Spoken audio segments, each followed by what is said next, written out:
Yeah.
So we are live on Facebook now. Let's start the celebration.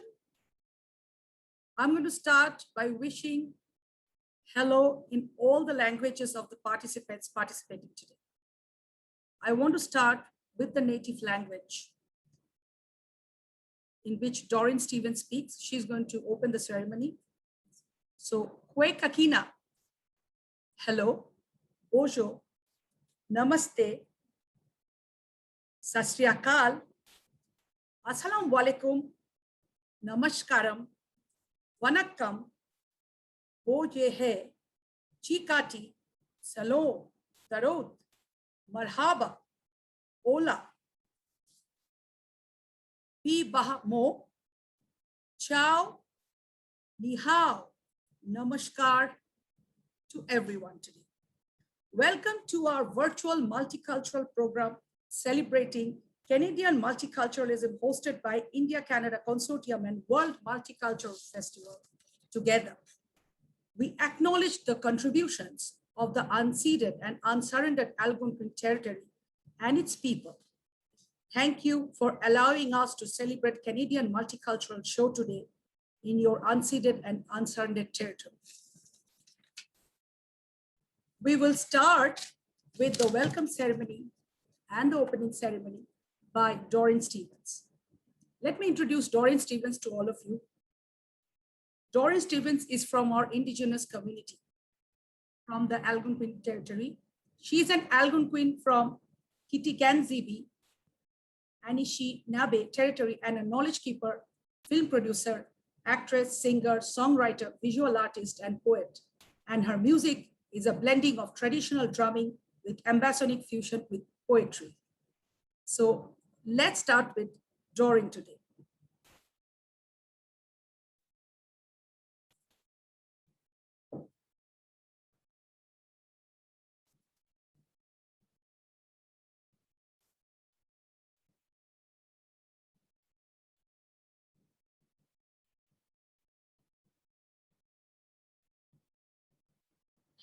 Can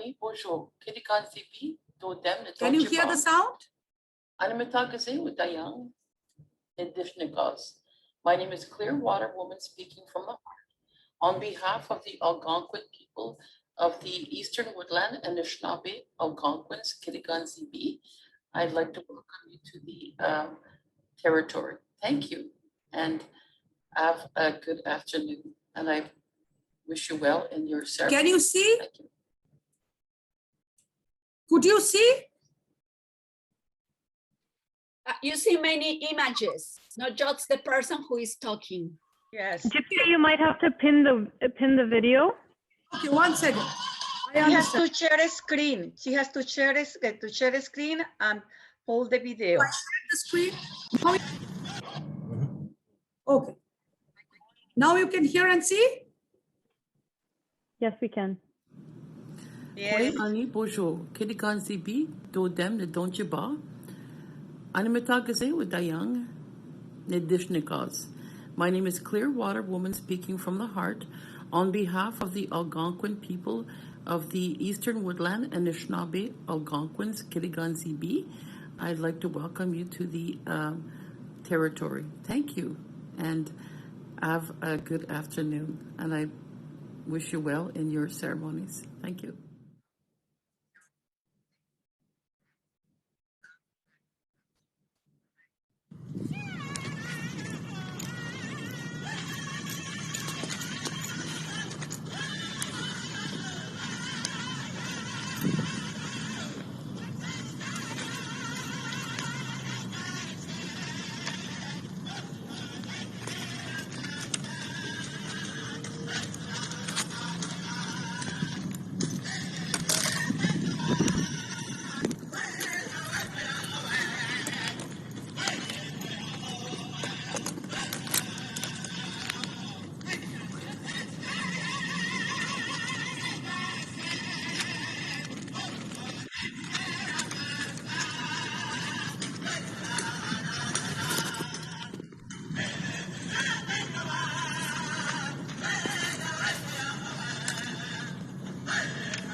So that was really, really nice.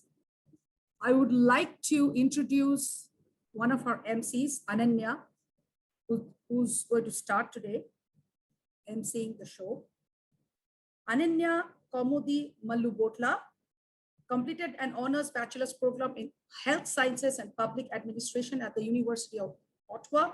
She currently works as an employee within the Canadian Federal Public Service. She also aspires to be a future health lawyer. As an Indo-Canadian, Ananya believes that embracing her Eastern and Western roots is a foundational part of her identity. She is a trained Indian classical Bharatanatyam dancer and a Carnatic music singer. In the past, she had the honor of representing the Canadian South Asian Senators for the 2016-2018 South Asian Heritage Month on Parliament Hill. She also performed and emceed on other renowned platforms such as the Festival of India, Indo-Canadian Business Chamber of Commerce, TD South Asian Fest, Ottawa Telugu Association, and World Multicultural Festival.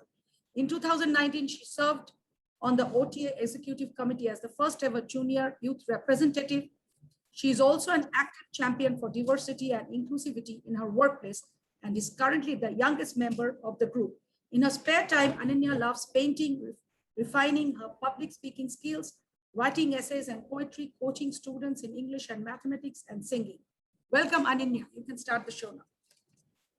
Thank you so much, Gypsy. We're so glad to have everyone here today. And we'd like to start with some VIP speeches. Our first speech for this evening would be by Marie-France Lalonde, who is our Honorable Member of Parliament here in Canada. She's also the Parliamentary Secretary to the Minister of Economic Development and Official Languages Canada. So please let's welcome. Hello everyone, and thank you for being here to join the India-Canada Consortium and the Gypsy, World can you please share your screen? Festival to celebrate Canadian multiculturalism. Thank you, Gypsy, for extending your welcome once again to this wonderful event. I couldn't imagine a better idea to celebrate right before Canada Day than multiculturalism. Since 1867, the foundations of our country has been built on the idea that people of different cultures. Hello everyone, and thank you for being here to join the India-Canada Consortium and the World Multicultural Festival to celebrate Canadian multiculturalism. Thank you, Gypsy, for extending your welcome once again to this wonderful event. I couldn't imagine a better idea to celebrate right before Canada Day than multiculturalism. Since 1867, the foundations of our country has been built on the idea that people of different cultures should be free to find a home here in peace, harmony, and in celebration of their unique customs and traditions. From all around the world, people have come here to share in this freedom and to contribute their own brilliance and vibrance to the Canadian mosaic. As a result, we have been blessed to celebrate one another with an openness that is distinct from so much of the world. Through sharing in food, song, and dance, through sharing stories, philosophies, and perspectives, and by learning one another's traditions, languages, and customs, it is self-evident that our communities are made richer and stronger through diversity. Multiculturalism goes hand in hand with our long-standing openness to immigration. It has allowed Canada to grow in every way, but we also know that it is not without its difficulties. It is critical to ensure that people who come here feel supported and are welcome as friends, neighbors, and as future citizens. Even in our welcoming society, we know that racism is still among us. It is more important than ever to assure our neighbors and friends that we stand with them against all forms of hate, be it for their language, religion, skin tone, or nationality. It is through this love and acceptance of our differences that we are made stronger. It is unique to Canada that when we think of the things that makes us who we are, we think of bagpipe music in Cape Bretons as much as we think of Bongra in the Yukon. We think of chicken rôti or shawarma as much as we think of poutine or tortillas. And we are just as likely to see teenagers in jean jackets here in Orléans as we are to see grandmothers in Sarre. It is exactly this that makes Canada's multiculturalism so worth celebrating. In Canada, we are simply free to be who we are. Thank you, and I wish all the very best as you celebrate today, and may you all have a very happy Canada Day. Bonne fête du Canada.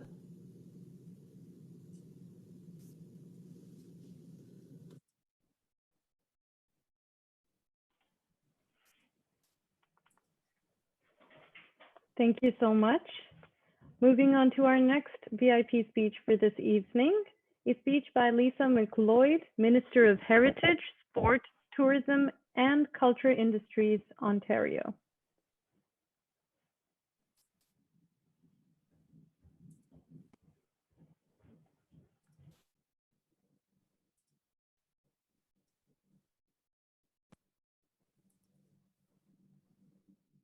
Hi, I'm Lisa McLeod, Ontario's Minister of Heritage, Sport, Tourism and Culture Industries, and I'm the proud MPP for Nepean in our nation's capital of Ottawa, where we have a tremendously rich Indo-Canadian community. I'm so proud to be offering greetings on behalf of Heritage, Sport. Hi, I'm Lisa McLeod, Ontario's Minister of Heritage, Sport, Tourism and Culture Industries, and I'm the proud MPP for Nepean in our nation's capital of Ottawa, where we have a tremendously rich Indo-Canadian community. I'm so proud to be offering greetings on behalf of the province of Ontario to the India-Canadian Consortium and the World Multicultural Festival. I want to thank you, Gypsy, for having me back a second time. I know last year's virtual celebration was fantastic, and it's great to see so many performances from across Ontario, but in particular Ottawa this year. As MPP for Nepean for the past 15 years, I've had the pleasure of seeing my riding welcome people from around the world and grow into such a great multicultural society. It's something that makes me so proud to be the MPP. And as the Minister responsible for culture, I often boast of Ontario's rich diversity. You'll hear me proudly call Ontario the world in one province, and today I'd like to reiterate my pride in our diversity of religion, ethnicity, and our culture, while at the same time celebrating our shared heritage as Ontarians. We have vibrant multicultural communities across Ontario, where Chinese Canadians, Indo-Canadians, Somalis, Filipinos, Africans, Persians, Pakistanis, and a few Scots like myself, and so many others live cohesively together as neighbors. What could be more spectacular than that? It's important to reiterate that hate and racism have no place in Ontario. We cannot and will not let that frame who we are. As Ontarians, we must always allow our vibrant diversity to frame us as people. The past 16 months have been incredibly difficult for all Ontarians. But the one thing that COVID has taught us is the importance of staying connected. I'm proud that as we stand together during these difficult times of COVID-19, we continue to strive to understand one another, come together, and to support one another as we celebrate our diversity and thank our frontline workers. To mark this festival, I want to say thank you for doing what you do best, which is bringing people together in harmony and acceptance. Premier Ford, our cabinet, and the entire Progressive Conservative caucus value all the work you are doing and the significant contributions you are making to our society. And once it's safe to do so, and I think you all know, I look forward to connecting and dancing again in person to enjoy the lively dancing and art and culture, and especially the incredible Indo-Canadian food that you offer. I want to wish you all much success. Thank you.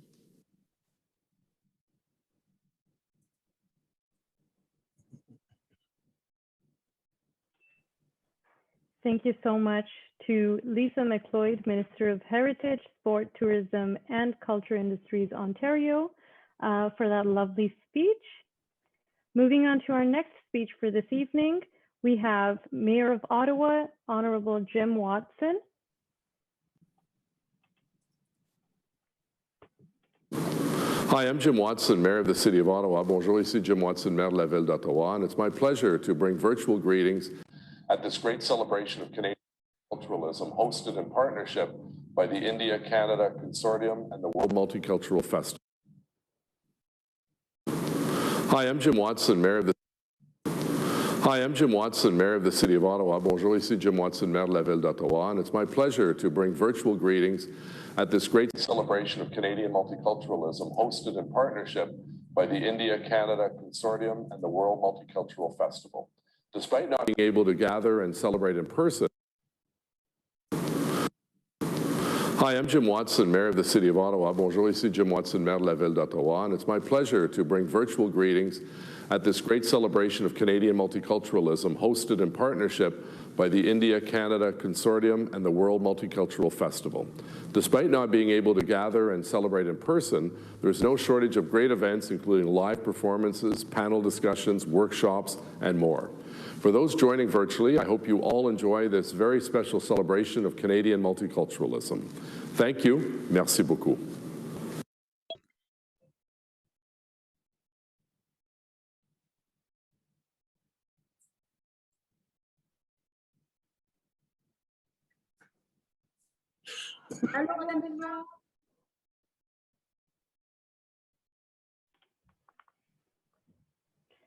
Thank you to our Mayor, Jim Watson, for the wonderful speech this evening.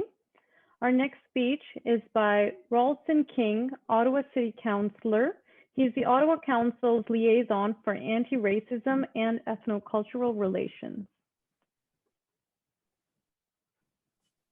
Thank you so much, and good evening. And though we are meeting virtually, and I know that Gypsy and others might be in India and it might be very early in the morning, but I know that we're all kind of as a family, in a sense, sharing the same space. But I would also like to acknowledge that though we're meeting virtually, we are those of us in Ottawa meeting on unceded, unsurrendered traditional territory of the Algonquin and Anishinaabe people. I'd also like to really acknowledge this, since we are approaching the end of National Indigenous History Month, and we are continuing to witness the very horrific and sad discovery of children lost to residential schools throughout this country. So it is important to recognize the key role that Indigenous people play in our country. When asked to say some words, I wanted to really address a key question. After 50 years since the first official recognition of multiculturalism, does Canadian multiculturalism still maintain its relevance in the 21st century? As we know, Canada's multiculturalism policy was first announced as official policy in Canada in the House of Commons in 1971 by Prime Minister Pierre Trudeau. At that time, Pierre Trudeau stated that no official culture would define the Canadian identity, but its cultural diversity would make the country whole. Since then, this policy has been contributing to the recognition of culture and ethnic diversity in Canadian society. It also acts to preserve all civil rights for Canadians of all origins.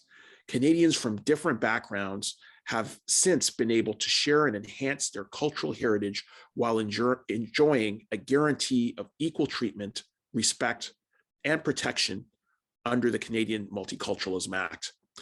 This year, as we know, marks the 50th anniversary of this policy. What does multiculturalism represent to Canadians with immigrant backgrounds now? Does the multiculturalism policy still play an important role in 21st century society? Our leaders emphasize that multiculturalism is one of Canada's greatest strengths and a vital component of our national fabric. In fact, today's Prime Minister, also a Trudeau, Justin Trudeau, has stated all Canadians, regardless of ethnicity, religion, culture, or language, have the right to be true to who they are and to live peaceably as friends, neighbors, and colleagues. However, as we know, shortcomings are unavoidable. The desire to preserve and respect cultural diversity can be stated in words, but the question of how to meaningfully accomplish it has never been easily answered, especially when we consider the specter of racism. Multiculturalism cannot simply be just a celebration of many cultures. It also must be accompanied with a concerted effort to address racism. As noted by Statistics Canada, 21% of non-Caucasian people in Canada have reported harassment and attacks, often based on race, ethnicity, and skin color. It is therefore important that multiculturalism be accompanied by strong anti-racism policies that seek to educate, especially racialized people, on their rights. It is important that we take concrete steps, and in the city of Ottawa, we've seen many signs of progress on this front. In the past, we've seen recognition that racism is a public health issue by our public health agency. We see the community creating a collective plan to eliminate and monitor progress towards ending institutional and systemic racism. And we've seen the development of an anti-racism office at the city and the creation of a health equity charter, which acknowledges racism in our healthcare system and communities, and the creation of a multi-agency coalition of community organizations, policymakers, businesses, and health providers working to respond to and prevent hate and violence in Ottawa. On the eve of Canada Day and after Canadian Multiculturalism Day, it is important that we continue to pursue serious action towards the elimination of systemic and individual racism. And as a consequence, I would really like to thank the India-Canada Consortium and the World Multiculturalism Festival for facilitating this conversation that centers the voices of diverse communities and for creating opportunities of meaningful cultural learning and exchange. Thank you.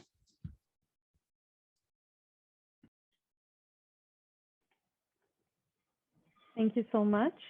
Moving on for this evening, I'd like to pass on the baton to my other MC co-peer, Muskan Bhatia. She will go ahead and introduce our next speaker. Thanks, Ananya. I hope you all are having a wonderful evening so far, and let's get on with our speeches for tonight.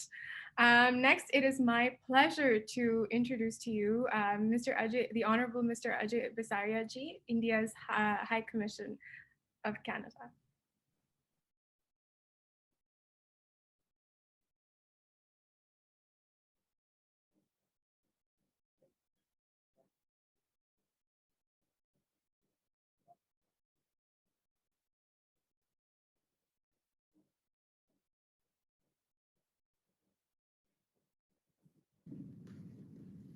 Namaskar. It's a great pleasure to join you at this event today. I commend the work being done by Ms. Gypsy Ghosh and her team in the areas of social and cultural development and in promoting the heritage of India and the world in Canada. Speaking of multiculturalism, India itself is a great example of how a multitude of varied, spectacular, colorful cultural streams coexist and flourish and intermingle to make the grand confluence that is Indian culture. Whether music, dance, drama, handicraft, or cuisine, Indian culture is a resplendent kaleidoscope. Unity in diversity best describes what is India. As a receptive, diverse, and multicultural society itself, Canada has readily absorbed the cultural ethos of different communities that have made Canada their home. Be they from India, Asia, China, Africa, and Latin America, Canada has 1.6 million people with Indian heritage and has adopted a diversity of cultural strands from the mosaic of India. These are now enjoyed and celebrated not only by the Indian community, but by a much wider audience in Canada. I'm happy to see that His Worship Jim Watson, Mayor of Ottawa, Councillor Ralston King, MP from Orleans, Honourable Mary-France Lalonde, and Honourable Lisa McLeod, Ontario's Minister of Heritage, Sport, Tourism and Cultural Industries, are participating in this program. I commend the efforts of the India-Canada Consortium in bringing this virtual program together to showcase the multiculturalism of Canada, and I wish the event all success. We hope that we will soon see physically the colors of Indian culture as they spread their magic in Canada. Namaskar.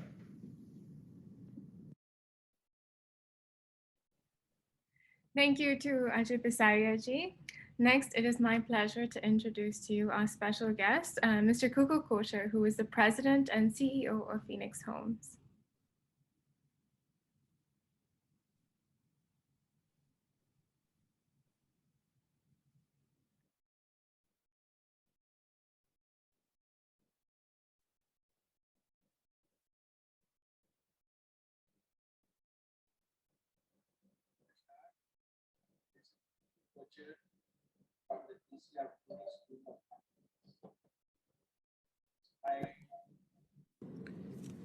Namaskar.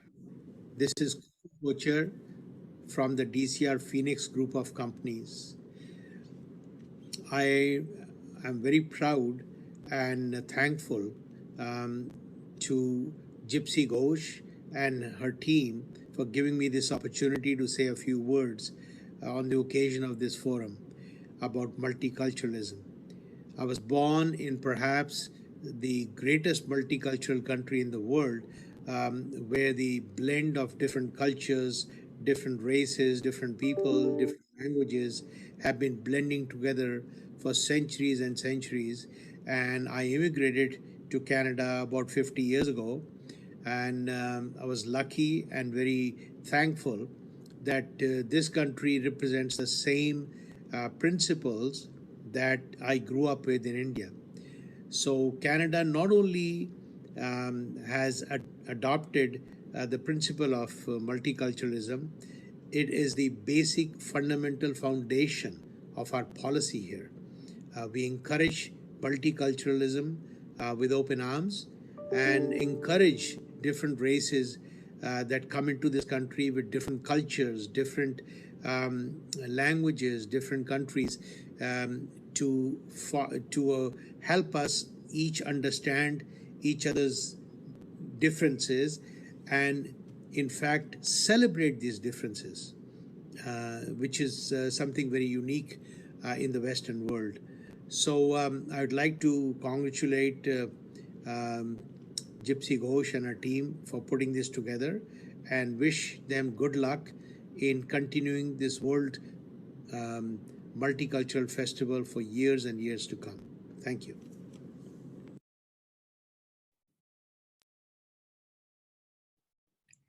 Thank you so much, Mr. Kukuji. Next, I would like to hand over the stage to Gypsy. She will take it over from here.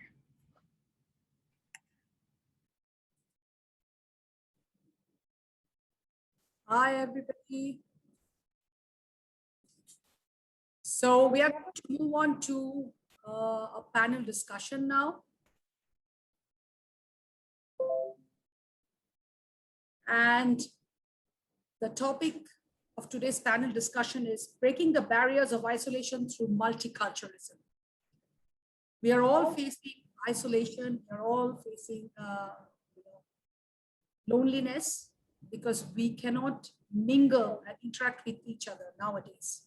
We are meeting virtually all the time. It's a difficult situation. It's very tough for us, and especially people like me and you. We are very social, but we are trying to keep ourselves positive by meeting virtually, celebrating virtually, which we are doing today. And the moderator of our panel discussion and one of our panelists is Eric Topso, who is from the Central Central African Republic.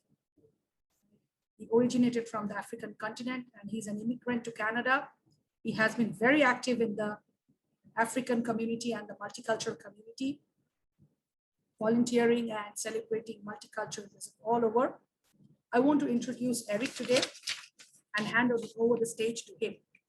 Eric is a master drummer originally from Central African Republic.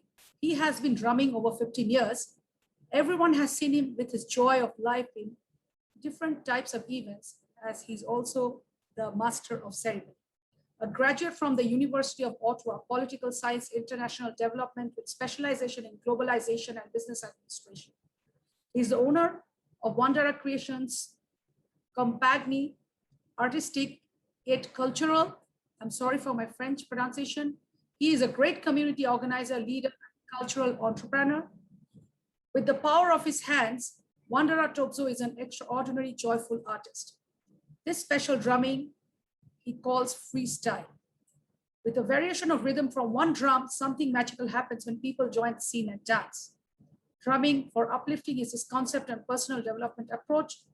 So it is a very interactive way to create a dynamic social inclusion. So here you are, Eric, Sarah, Wandera Tobzo. Cheers, Eric. I hand over the stage to you for panel discussion. Please introduce the panelists one by one and they speak. Hello, everybody.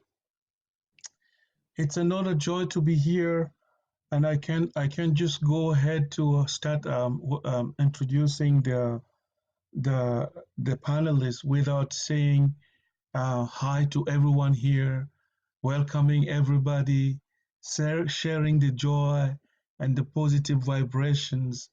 Believe me or not, if you are here today, you have something to do for all humanity. And also, believe me or not, if you are here today, remember that you are a leader. Somehow, somever, anywhere, you will find that power in you. If you are here today, that means you are called to do something that will make a difference and impact other people's life. Okay, so it's a joy for me to be here, and welcome again, everybody. Welcome, my friend for the Anishinaabe community. I saw her with her wonderful face. I was laughing alone. Again, we will start now introducing the panelists. So the first person I have on my list that you already encounter is Ralston King. We welcome Mr. Ralston King as our first panelist. Ralston King is a Canadian politician who was elected to Ottawa City Council in a by-election on April 15, 2019. King is the city's first ever Black Canadian city councillor. He is the Ottawa Council liaison for anti-racism and ethnocultural relation. The second panelist is Dr. Gautam Ghosh. He is often called as the moving think tank of Asia. So Dr. Ghosh is a multidimensional public figure, a various speaker, a prolific author, social entrepreneur, and an innovator and philanthropist. His book titled Police Accountability at the Cutting Edge Level has found its place in the world famous London School of Economics and Political Science, where collections are held for books which has been recognized for their outstanding national and international importance and award designation, status by the Arts Council, Museum, Libraries, and Archives Council. Our third wonderful panelist today is Yang Yang. Yang Yang, working in the banking industry for 15 years, currently as the VP MS leading the mortgage specialist team of BMO Bank of Montreal, MBA degree from Queen's University, Smith School of Business, bachelor degree from Carleton University, volunteer in the communities, the president of Chinese Community Association of Ottawa, the board director of Hong Kong Canada Business Association, believes every voice is valuable, powerful, every life is equally valuable and important. Now we are going to our fourth person. The panelist is Trina Constantina Powell. As lifelong residents of Ottawa, Trina graduated from Carleton University with a degree in history and political science. Her interest in this field led her to a 35 years career with the Library of Parliament. Elected as the president of the National Congress of Italian Canadian, that's in the national district, in 2016, And as a second vice president of the Congress national level, Trina has worked in the Ottawa Italian community for close to 30 years. She was president of St. Anthony Church Ladies Auxiliary in 2004 to 2016. Chair Ottawa Italian Women's Philo 2005 to 2009. Vice President of Italian Week Ottawa 2009 to 2015. Co-chair of St. Anthony's of Padua, that's the 100th Century Continental Book Project.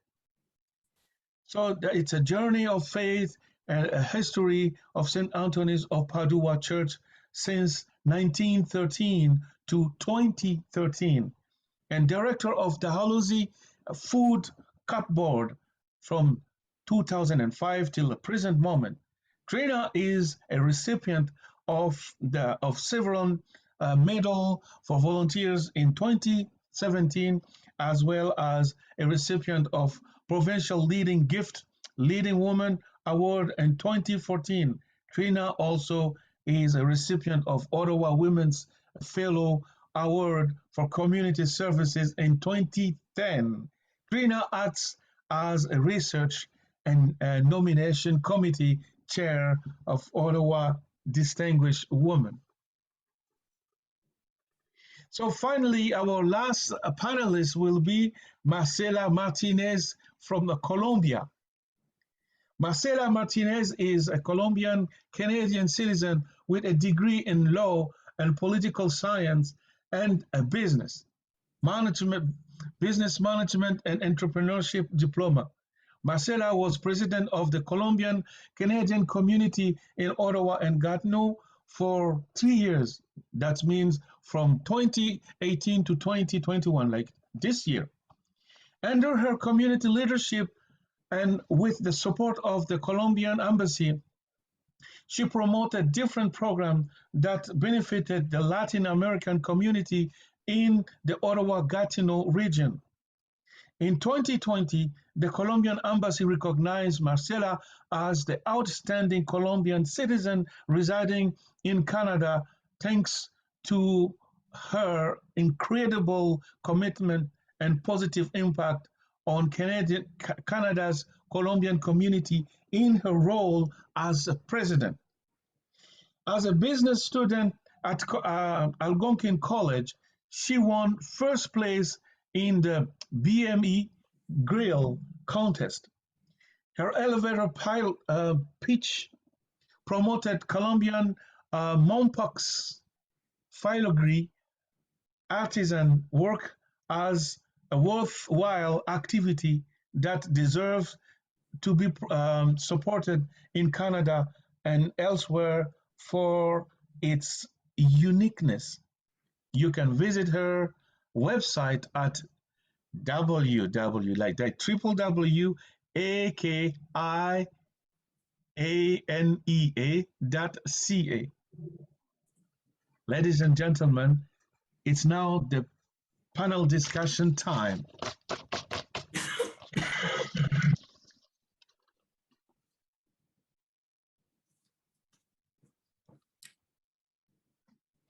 So, Gypsy, so we start, so you will be reading the question again? Yes, it's breaking the barriers of isolation through multiculturalism. So Ralston King will be speaking. Okay.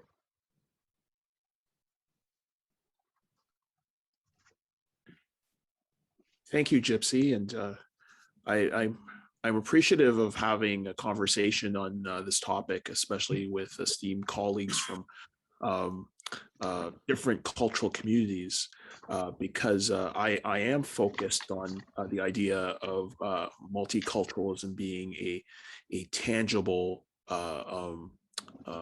driving factor, and understanding that that's a factor that's really driving what's increasingly possible in Canada for its diverse population and communities.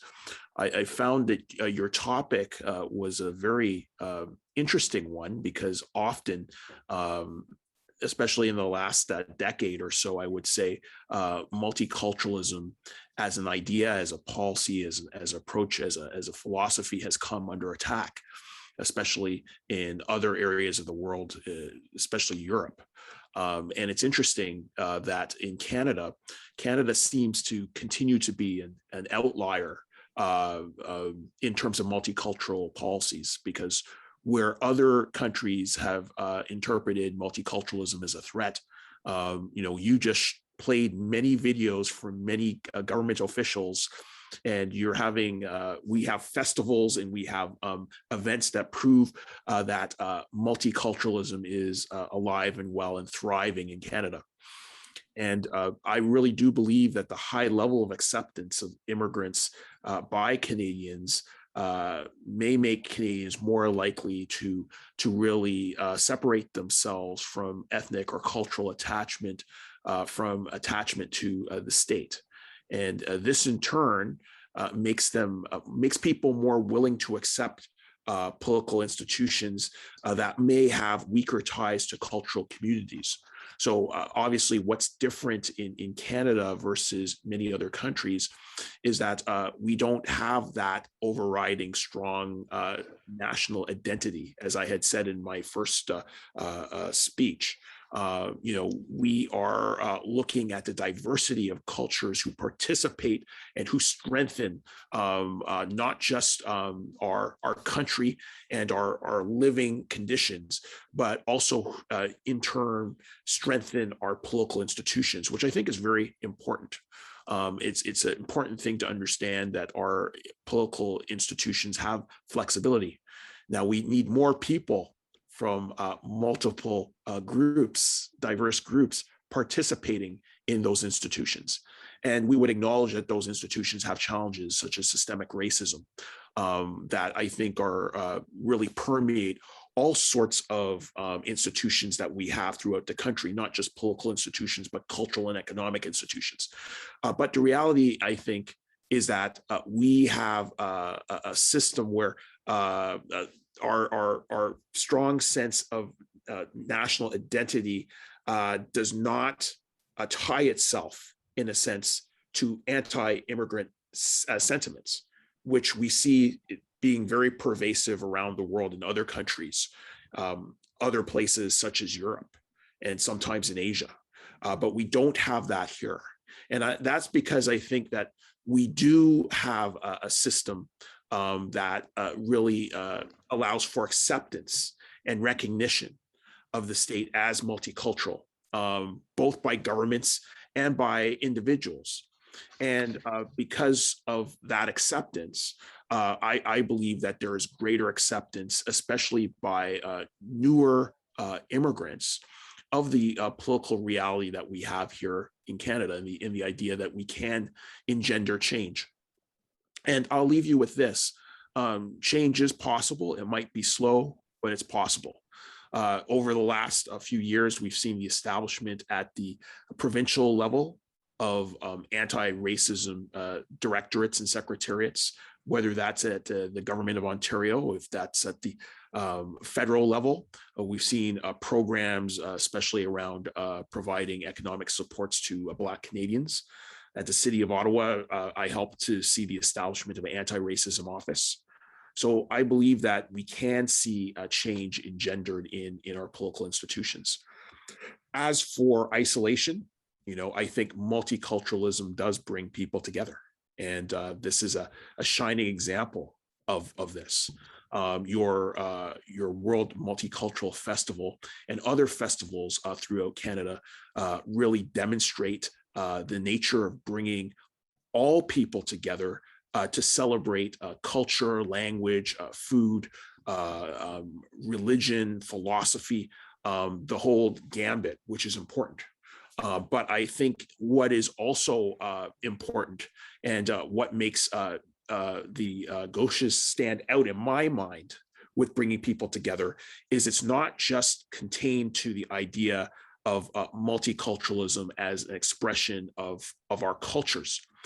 It's also a dialogue, and an important dialogue that we are having today that allows us to touch on multiple issues, whether it's acknowledgement of historical wrongs of Italian Canadians as example, or the nature of multiculturalism needing to address elements of racism and ensuring that we are bringing together a people, promoting critical allyship, promoting the need to educate the dominant group more of the majority of the challenges that minorities have in this country, educating racialized people on their rights, and talking about the strong anti-racism policies that are emerging, and ensuring that we have very structured discussion that really further anti-racism initiatives targeting the challenges of specific communities. So I'm hopeful. I think that all of these things in this type of dialogue breaks isolation. And so that's why I'm excited to be here tonight to listen to others. And I think this is the other key. Often we see other societies, other countries where the other is ostracized.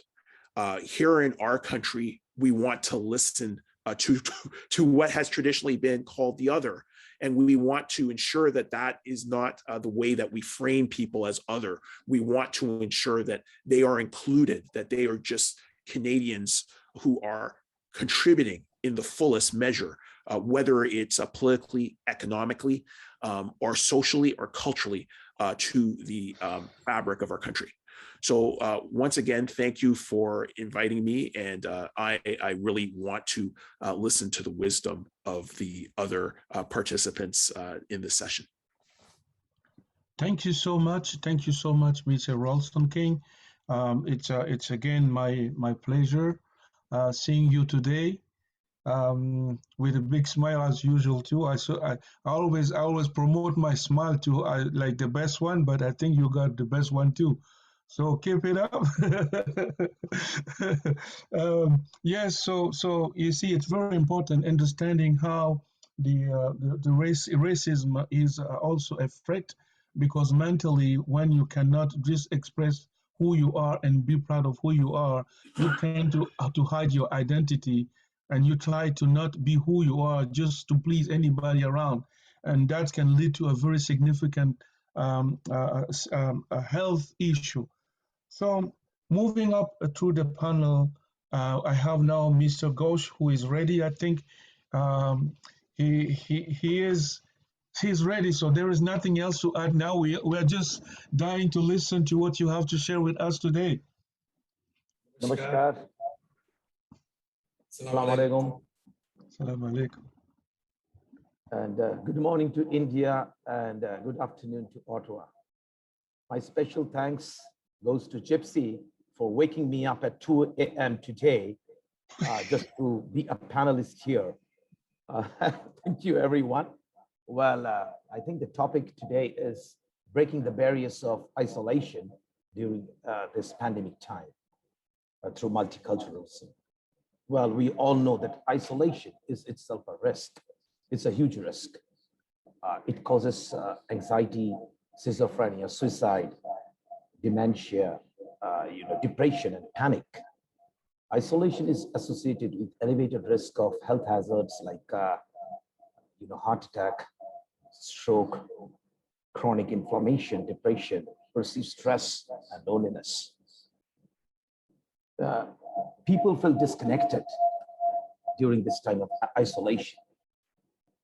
I believe that the world has never seen such a situation when people are more accustomed with mingling with each other. All of a sudden, they've been subjected to isolation in the name of social distancing. Now, it's today we require emotional support. There has to be people around us to listen us, because our neurotropic factor has to be balanced. in this pandemic, everyone is experiencing high level of stress. And because we are always, rather our brain is always in the fight or flight mode. Socialization is a key to stop isolation. We have to socialize in multi-dimensional way, multi-layered way, and that's only possible through multicultural approach. Social connection is crucial, both for mental and physical health. Researchers believe that relationships is a biological need more than a mental need. Culture plays extremely a relevant role in psychotherapy. Multiculturalism is needed to open the multi-layered mindset. It's nothing more than opening the various doors through which the various aspects of light can reach us, and we can also share our thoughts to the various segments of the population. We feel more, more alive, lighted, elevated. We have to build a strong, sense of security during this time, and this is only possible through a multicultural approach to our self. I do not want to speak much on this because there are a lot of people who will be speaking after me. I thank everyone, including Gypsy, for giving me an opportunity to speak on this matter at this time. Thank you once more. Thank you. Namaskar. Thank you so much, Dr. Ghosh. Now, I think everybody is following all that you said, because if we are here today, it's mainly honestly because the cultural aspect is not often discussed in any panel. Mainly we discuss about other things, but the very correct, how can I say, the healing aspect of understanding the culture, of understanding togetherness, understanding the idea of the dynamic of working together. That's because no communication between communities. When I call communities here in Ottawa, for example, we have Chinese community, we have Italian community, we have Greeks community, we have all this and all that, and the Black communities and all that. But do we really have a chance to have things that really get us to understand the diversity that we have? That is the research. And this is what we are bringing to Canada. This is the research that, if you see around, the beauty of Canada is that. So I don't want to become a panelist. I'm just facilitating today. Yeah, so I stick to my role, okay? Ladies and gentlemen, so we are moving up to Yang now. I don't have too much to say about Yang because Yang will talk and you will listen. Thank you very much. Welcome, Yang. Thanks a lot. Hi everyone, I'm Yang. Yes. my name is such a unique name. I know a lot of people say, Yang, is that your real name? Yes, it is. It gave me an easy life. Oh, thanks to my mom. My first name, last name, they're exactly the same. So first of all, thank you very much, Gypsy. I still want to say thank you. So Gypsy, I know her for many years.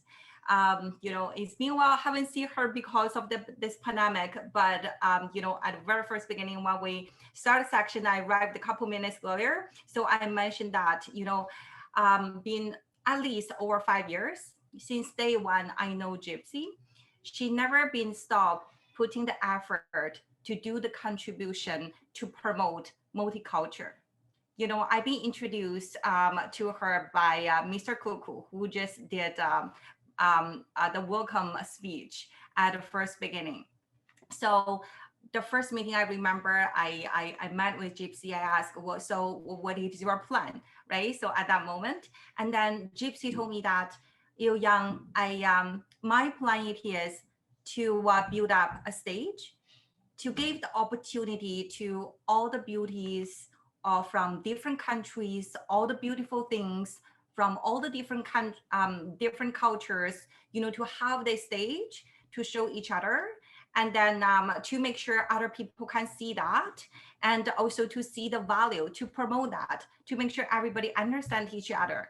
You know, for me, all her plan and her like value, it is the true value, what we've been called Canadian multiculturalism, right? So like Canada, over 150 years history, and this country, I mean, welcomed, received a lot of new immigration for different reasons.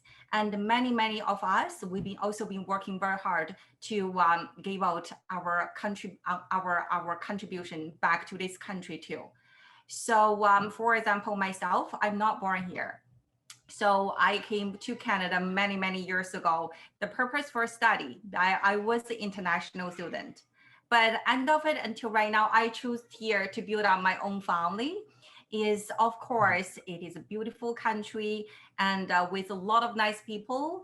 But the other amazing reason, it is because of the diversity of the culture in this country. It is amazing. Like, can you believe that? As who just mentioned that, I think our MMP, our Lisa McLeod just mentioned that for the whole Ontario, we could have the population, different cultures from the whole world.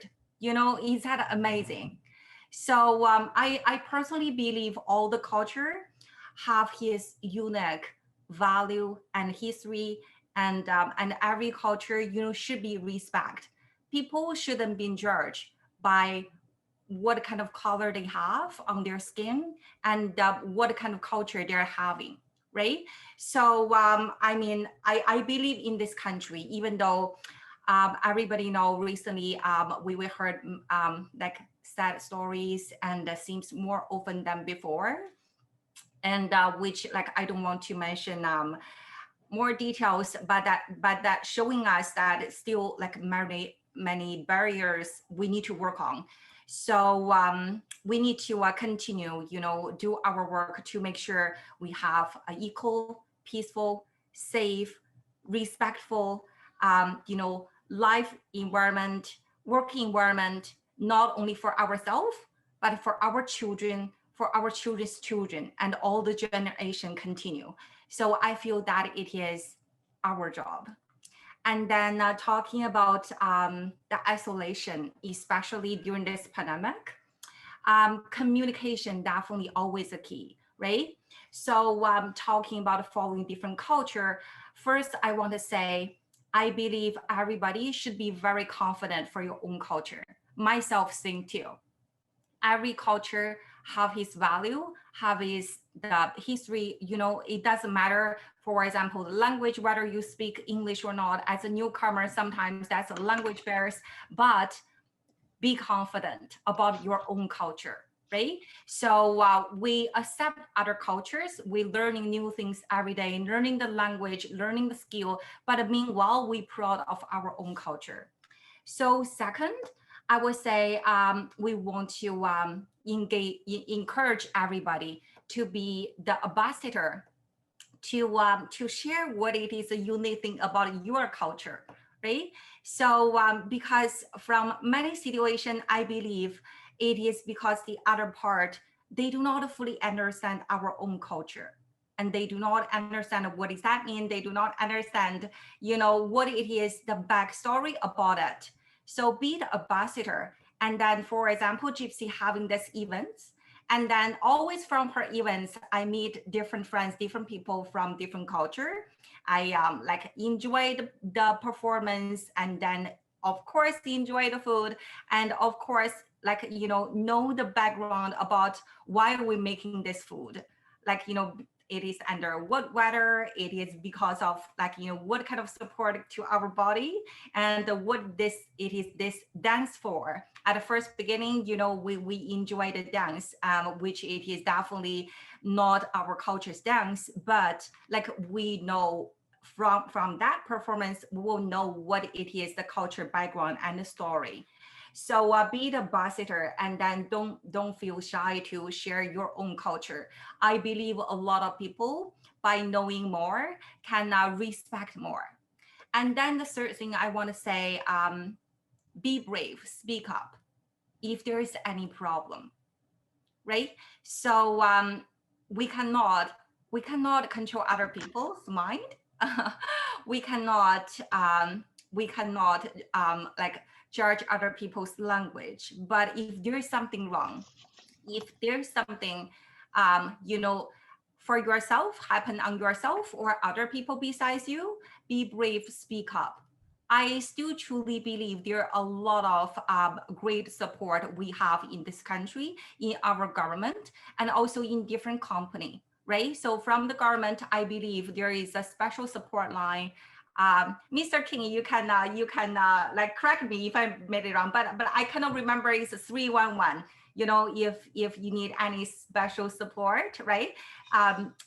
Relay with your culture, and then abuse, like you can call that number from the government, and our city definitely going to be there to help. And then from many companies, for example, I working in the banking industry. I worked in BMO for a long time. I worked in CIBC also as the senior leader over there. We always have our helpline. Whenever you need to talk, make sure you speak up. Like you also don't be afraid to talk to, for example, community leader, counselor, and your VP, your team leader in the company. So speak up that it is also key action I think we need to do. So the next thing I want to mention is respect. I mean, we always want to be respected by from other people to our culture. But how about us? How about ourselves? When we seeing something, it is from another culture we do not fully understand, or some action we do not fully understand. Like, did you show your respect, right? So when we talk about respect, is always two things. So that it is another thing I want to mention. And then during this pandemic, I mean, Zoom meeting, I love it, right? So gave us the platform, we can communicate, and I hope, of course, I know Gypsy as the awesome leader always have organized this great event. But on the other hand, I wish like there are going to be more leaders who could organize meaningful events like this. I mean, with other cultures, or sometimes even without other cultures, because we know as immigration, as newcomers, sometimes you feel being isolated. But if you can find somebody to communicate, right, within your own culture, that's also going to help you a lot, and especially for mental health, right? So at a special moment, I also, I think that's all I want to share, but I want to say happy birthday to Canada, and wish everybody happy Canada Day. Thanks. Thank you so much. Thank you so much, Yang. I love your name because even if I go somewhere years after years, it's just easy to remember. So, like Yang just said to everybody, that coming to Canada, some people really face language barrier. It's significant because I have seen some people who cannot just even go to the bank themselves. They cannot just have access to meaningful things for them. And at that level, they need some support. They need some community help. And if there is nobody, imagine for 2 weeks, one month, we don't think it's significant, but those who are going through this, it's a significant problem, significant issue. So that's why the community will be there. And then, like you said, most of people, especially in African and Black community, a part of the culture is to always not talk when things are wrong. You only talk more when everything is okay. You see, and that's a problem, and that's some challenge also for individuals and community. But if we speak up, if you can find appropriate resource to stand up, then we can move on, and everybody can be okay in the community. That's all we wish for each of us. Thank you so much. Thank you so much. So finally, we are moving to our final panelist. It's Trina Constantini. I like the Trina Constantini. That sounds like even like lyrics of music. So your name comes. Yes? One second, Eric. She is Yes? not final one. Final is Marcela. So Trina is next. Marcela. Yes, okay, perfect. So Yeah, Trina is next, and the final yeah, so one. Trina Final is one next. So final is Marcela. Perfect. All right. Yes, ladies and gentlemen, it's time to welcome our panelist, Trina Constantini. Thank you so much to everybody, and a special thanks to Gypsy for inviting me back again this year to be able to discuss the issue of multiculturalism. And I remember when we look upon the aspect of isolation, I remember going to an event in March of 2020. It was an Italian charitable dinner for the Kidney Foundation. And this was a good, perhaps, week before the whole world shut down. And the Italians were there. They're very social people. And it was as if they really just didn't think that whatever was happening in the world was going to impact upon them. And we were hugging each other and double kissing each other. And there were about 500 people in the room that night. And when we left there, I don't think any of us thought that we would not be together for the longest period of time. It's now been close to, the 15, 18 months. And the whole idea of isolation, I think, impacts upon communities who are very social. And I think we all are, as human beings, we all are social animals. There are a few of us who perhaps are very much in the background and very quiet, but the majority of us who put ourselves out into our communities are very social people, and we need to have that camaraderie. And so the camaraderie that went missing during this whole pandemic, hopefully will return very shortly, because I can say from friends of mine or people I meet in the community, the isolation has prevented so many of the older generation from being able to experience their culture. They experience their culture by going to certain social events. They experience their culture by attending Mass in Italian at St. Anthony's Church. And when they can't go there, they miss seeing their contemporaries. They miss seeing their community. And there have been a number of individuals that the people that they were 15 months ago, they're no longer those people any longer. And I just wonder how long it will take us all to come back. And I see that particularly in speaking to people at Villa Marconi, which is the long-term care center that is Italian based. I was there today. I was speaking to individuals, and it's very, very difficult because these people, when they are in this long-term care center, have not been able to see their families up until the last little while. A lot of these individuals have language barriers, even though they've been here in the country for 50, 60 years. Some of them remained in little, just their own little enclave, and they never learned English because, especially the women, because they never were out into the community other than a social setting. A lot of them never worked in the community.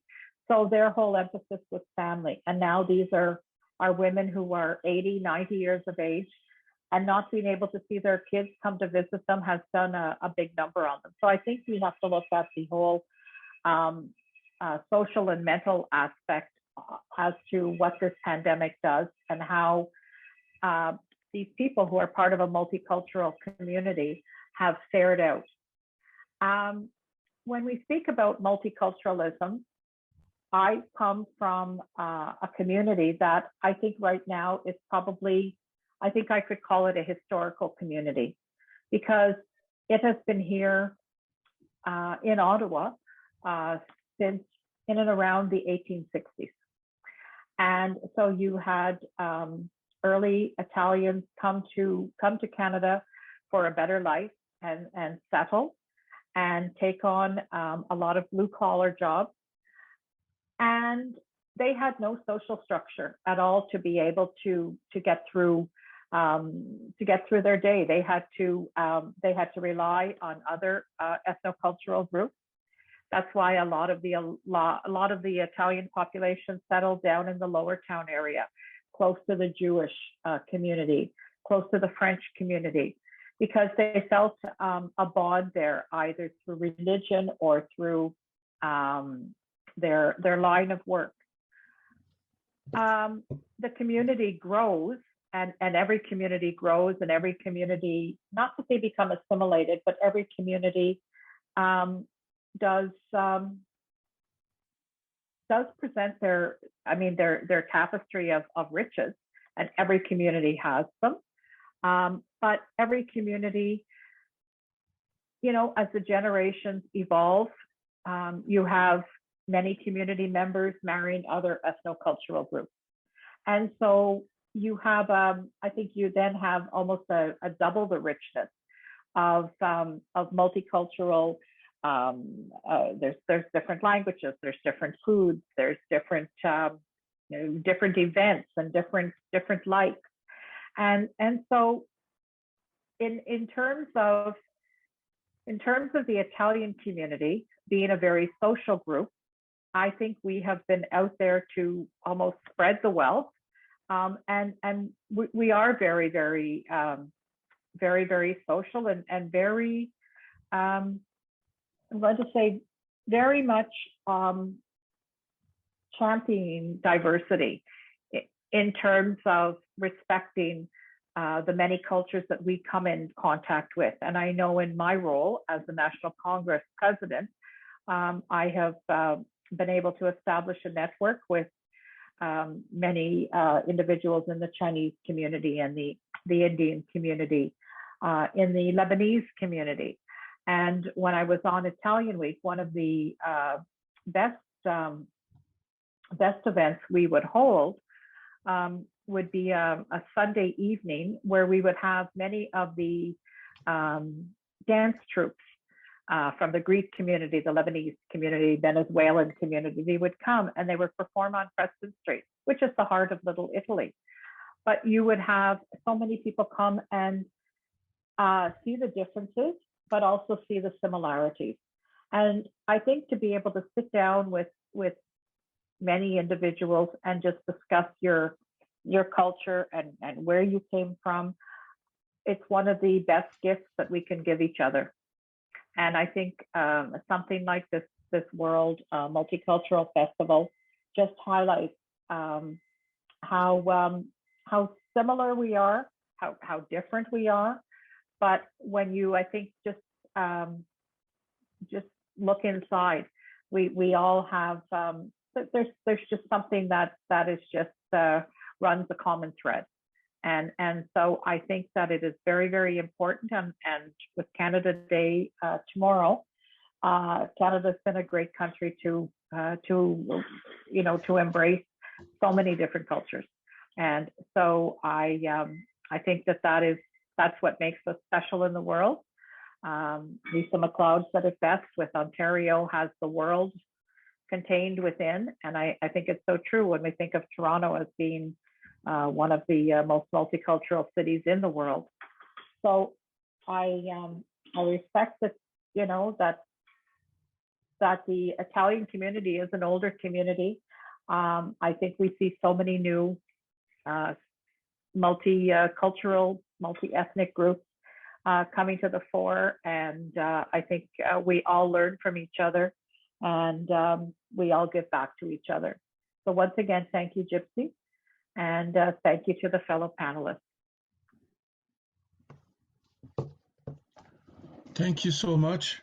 Thank you very much. So without taking more time, we will be moving to Marcela Martinez from Colombia.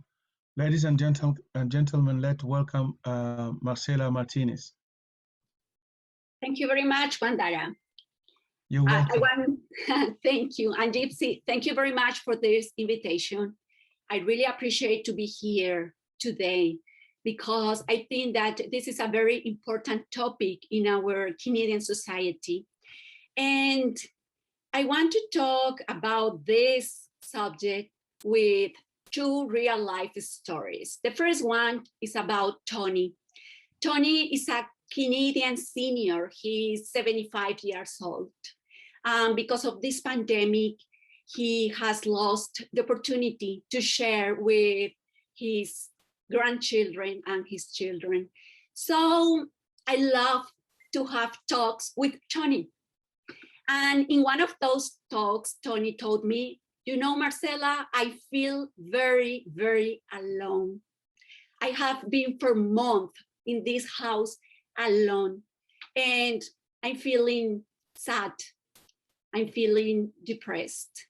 So I told Tony, hey, Tony, why don't you learn Spanish? You know, Spanish is close to French. Tony speaks French and English. And you know what? If you try to learn Spanish, I'm going to introduce you some Latin American women, and you will have the opportunity to practice your Spanish with them. And at the same time, you can help them improve their English. 3 weeks later, Tony called me and he told me, Marcela, I have been taking Spanish classes, and now I want to practice with those Latin American women. So I called some friends who have told me, hey, Marcela, I feel frustrated because I have no opportunity to practice my English. And I told them about Tony.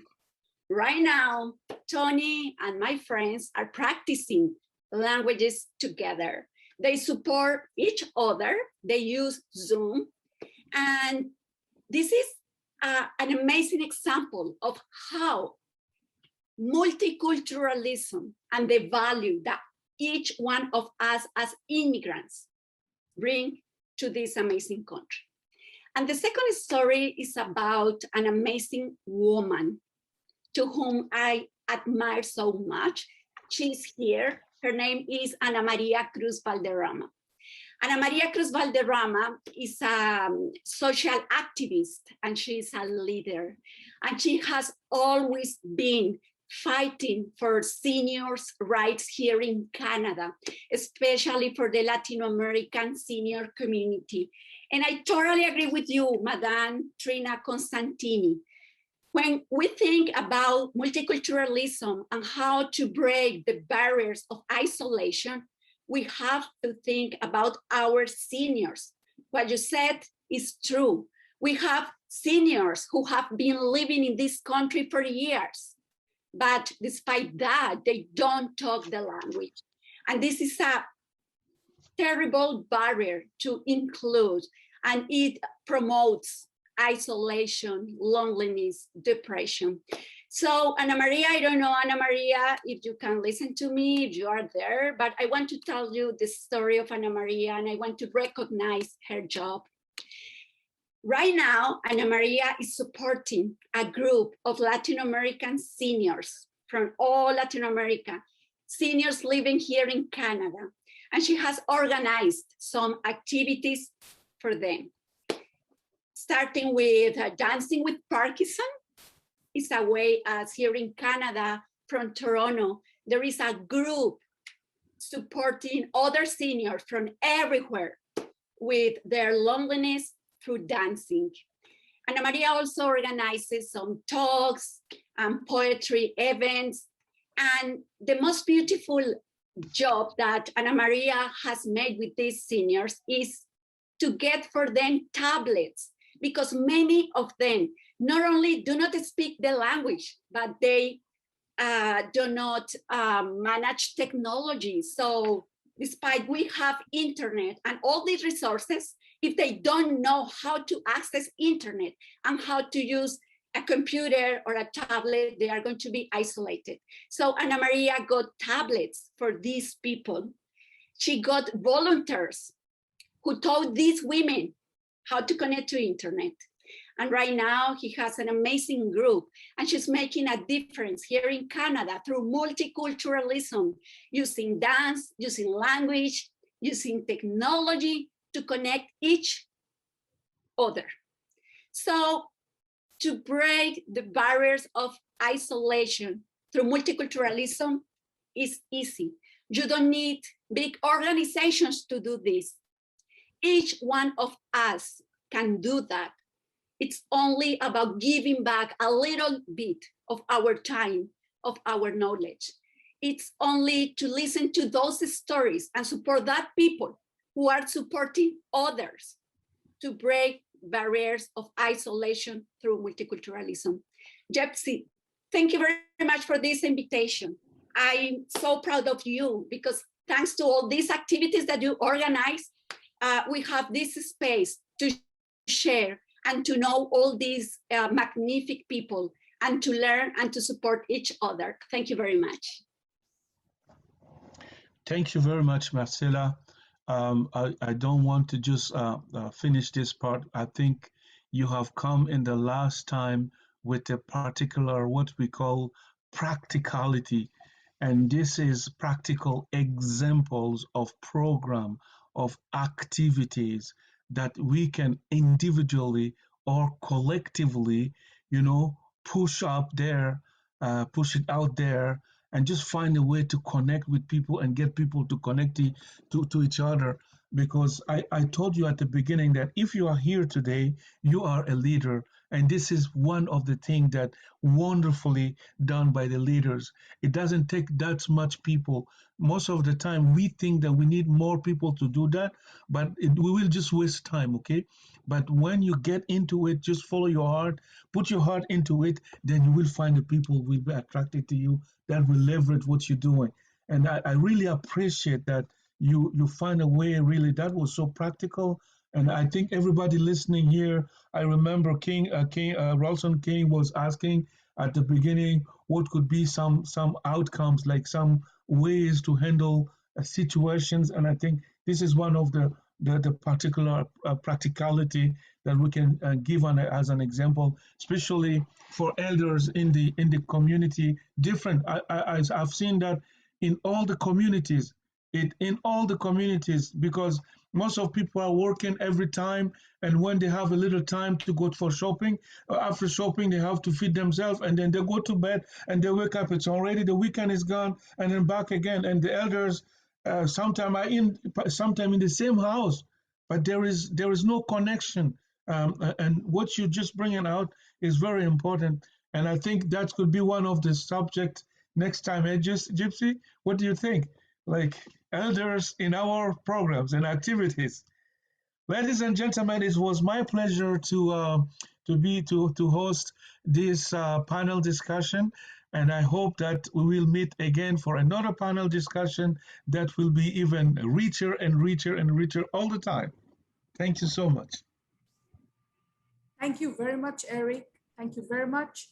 I remember we collaborated, World Multicultural Festival collaborated with the organization, the Ethnocultural Seniors Organization in Ottawa, and Ana Maria was hosting it and collaborating with us. And we held 2 seniors mental awareness programs in January and February. I remember we started with seniors, and we will continue. Of course, Anna is there, and we are all in it together. Thank you so much to every panelist. We really heard wonderful stories today. Marcela, you ended the panel discussion in a beautiful way. Like this was really, really, really beautiful. I loved it, Marcela. I really loved it. Gypsy, you allow me 2 minutes, please? Yes, yes, please. Okay, thank you. This is Ana Maria. Thank you very much for organizing this extraordinary event. Very interesting. Thank you to Marcela to referring to me, but I always say this is a moral duty to serve my community. I'm glad that Trina and Marcela and also Jan mentioned a little bit about seniors. You know, to a certain point, COVID has been a waking call to everybody about social isolation. You have felt isolation. For the first time, I felt social isolation, but seniors in Canada have been fighting and trying to overcome senior social isolation. And in fact, the federal government ordered a special national study in the year 2011.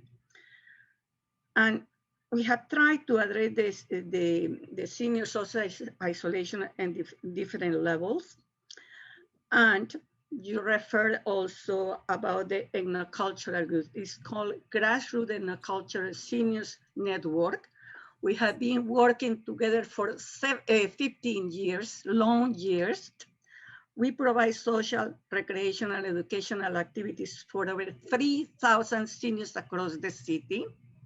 Finally, on June the 22nd, we got recognition as a cultural seniors contribution to the well-being of seniors here in the city of Ottawa. From now on, 22nd of June is going to be that celebration.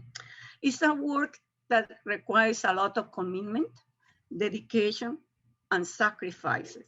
Again, you are talking about seniors, social isolation, the isolation you have suffered for over a year. But can you imagine us as a seniors? We have been facing this for years, for decades. We are trying to do our best. It's nice that now at the provincial level, with the Liberal government, former Liberal government created the Ministry of Seniors Affairs, because before it was a secretariat. And with the federal government as well, Justin Trudeau, he created the Ministry of Seniors Affairs. So it's giving some recognition of the importance of the relevance of seniors issues in Canada. Now, something that upsets me as a community leader and social activist is that as cultural seniors, we have to reach out of town to find activities for us in this pandemic. And I said out of town, Marcela refers about, because Marcela helped me with some seniors with technology, dancing with Parkinson. This is a free activity for seniors with and without Parkinson. I have been with them for over a year. It has been a magnificent program every single day at 11 o'clock. The line is open 10:45. We socialize and we have physical exercise. That is fantastic. But there is another program that the Social Planning Council has an agreement. It's called Sharing Dance, the National Ballet School. The difference with them is with now, because of the pandemic, they have videos. While Dancing with Parkinson is live classes every single day. I mean, every single day. New Year's, Christmas days, Canada days. There is no exception. And we have created an incredible family across the country. Because here, to be honest, it has been very difficult for us and cultural seniors to get support. Now we are advancing. The seniors, we are at the Senior Roundtable. I'm part of the Accessibility Advisory Committee, and also the Social Planning Council of the Cultural Seniors are part of the Human Task Force. It's progress, but it has been 15 long years, 15 long years. But the most important is that we never lost hope, we never gave up, and we never lost sight of our objectives and our goals for cultural seniors. So thank you very much. I'm glad that's thought about. And again, when you think about isolation, think the multiple barriers that seniors face, because it's age, language, income, and as well mobility problems. And one good point about COVID is that COVID has helped us to redefine socialization. On May the 27th, celebrating Disabled Day, I talk about how technology, the problem is to have access to technology, but technology has reached the corners that program face-to-face do not reach. So I guess a lesson from COVID when we try to return to what is so-called normal is that we have to be prepared to present a binary programming for those who prefer technology because they don't have to fight with paratransport, or have mobility problems. So it's so nice and comfortable to have access from your own home to these programs, and others to those who want to interact face-to-face.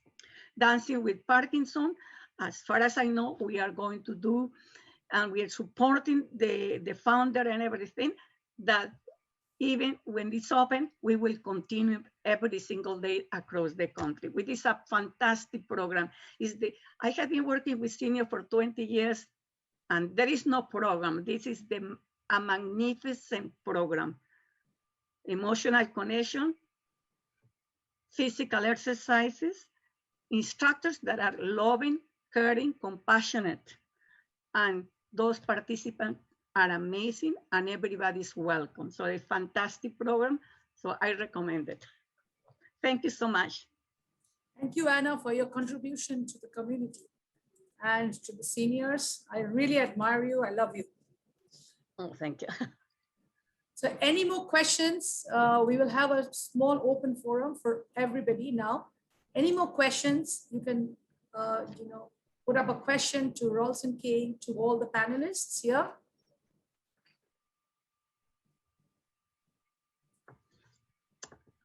One more thing, if you don't mind, to those who design program, make seniors friendly.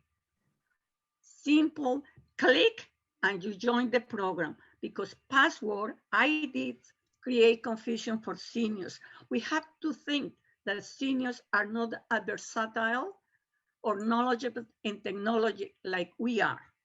Even myself, sometimes I have problems. So make it very friendly, the simple way, the KISS theory that I learned, the famous KISS theory, keep it simple, very simple.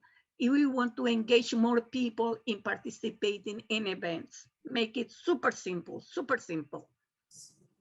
Thank you. Yeah, I really need clues from you or from others who are experts in technology to make it simpler, because Zoom is very simple, as I know, but yeah, people should have internet connection.